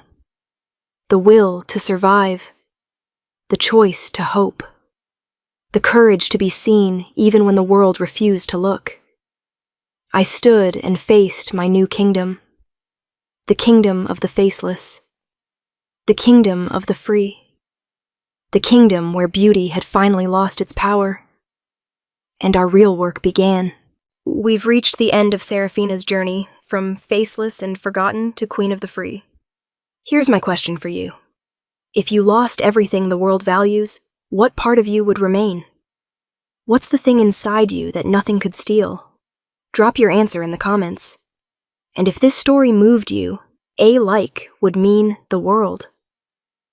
Thank you for witnessing Seraphina's story with me today.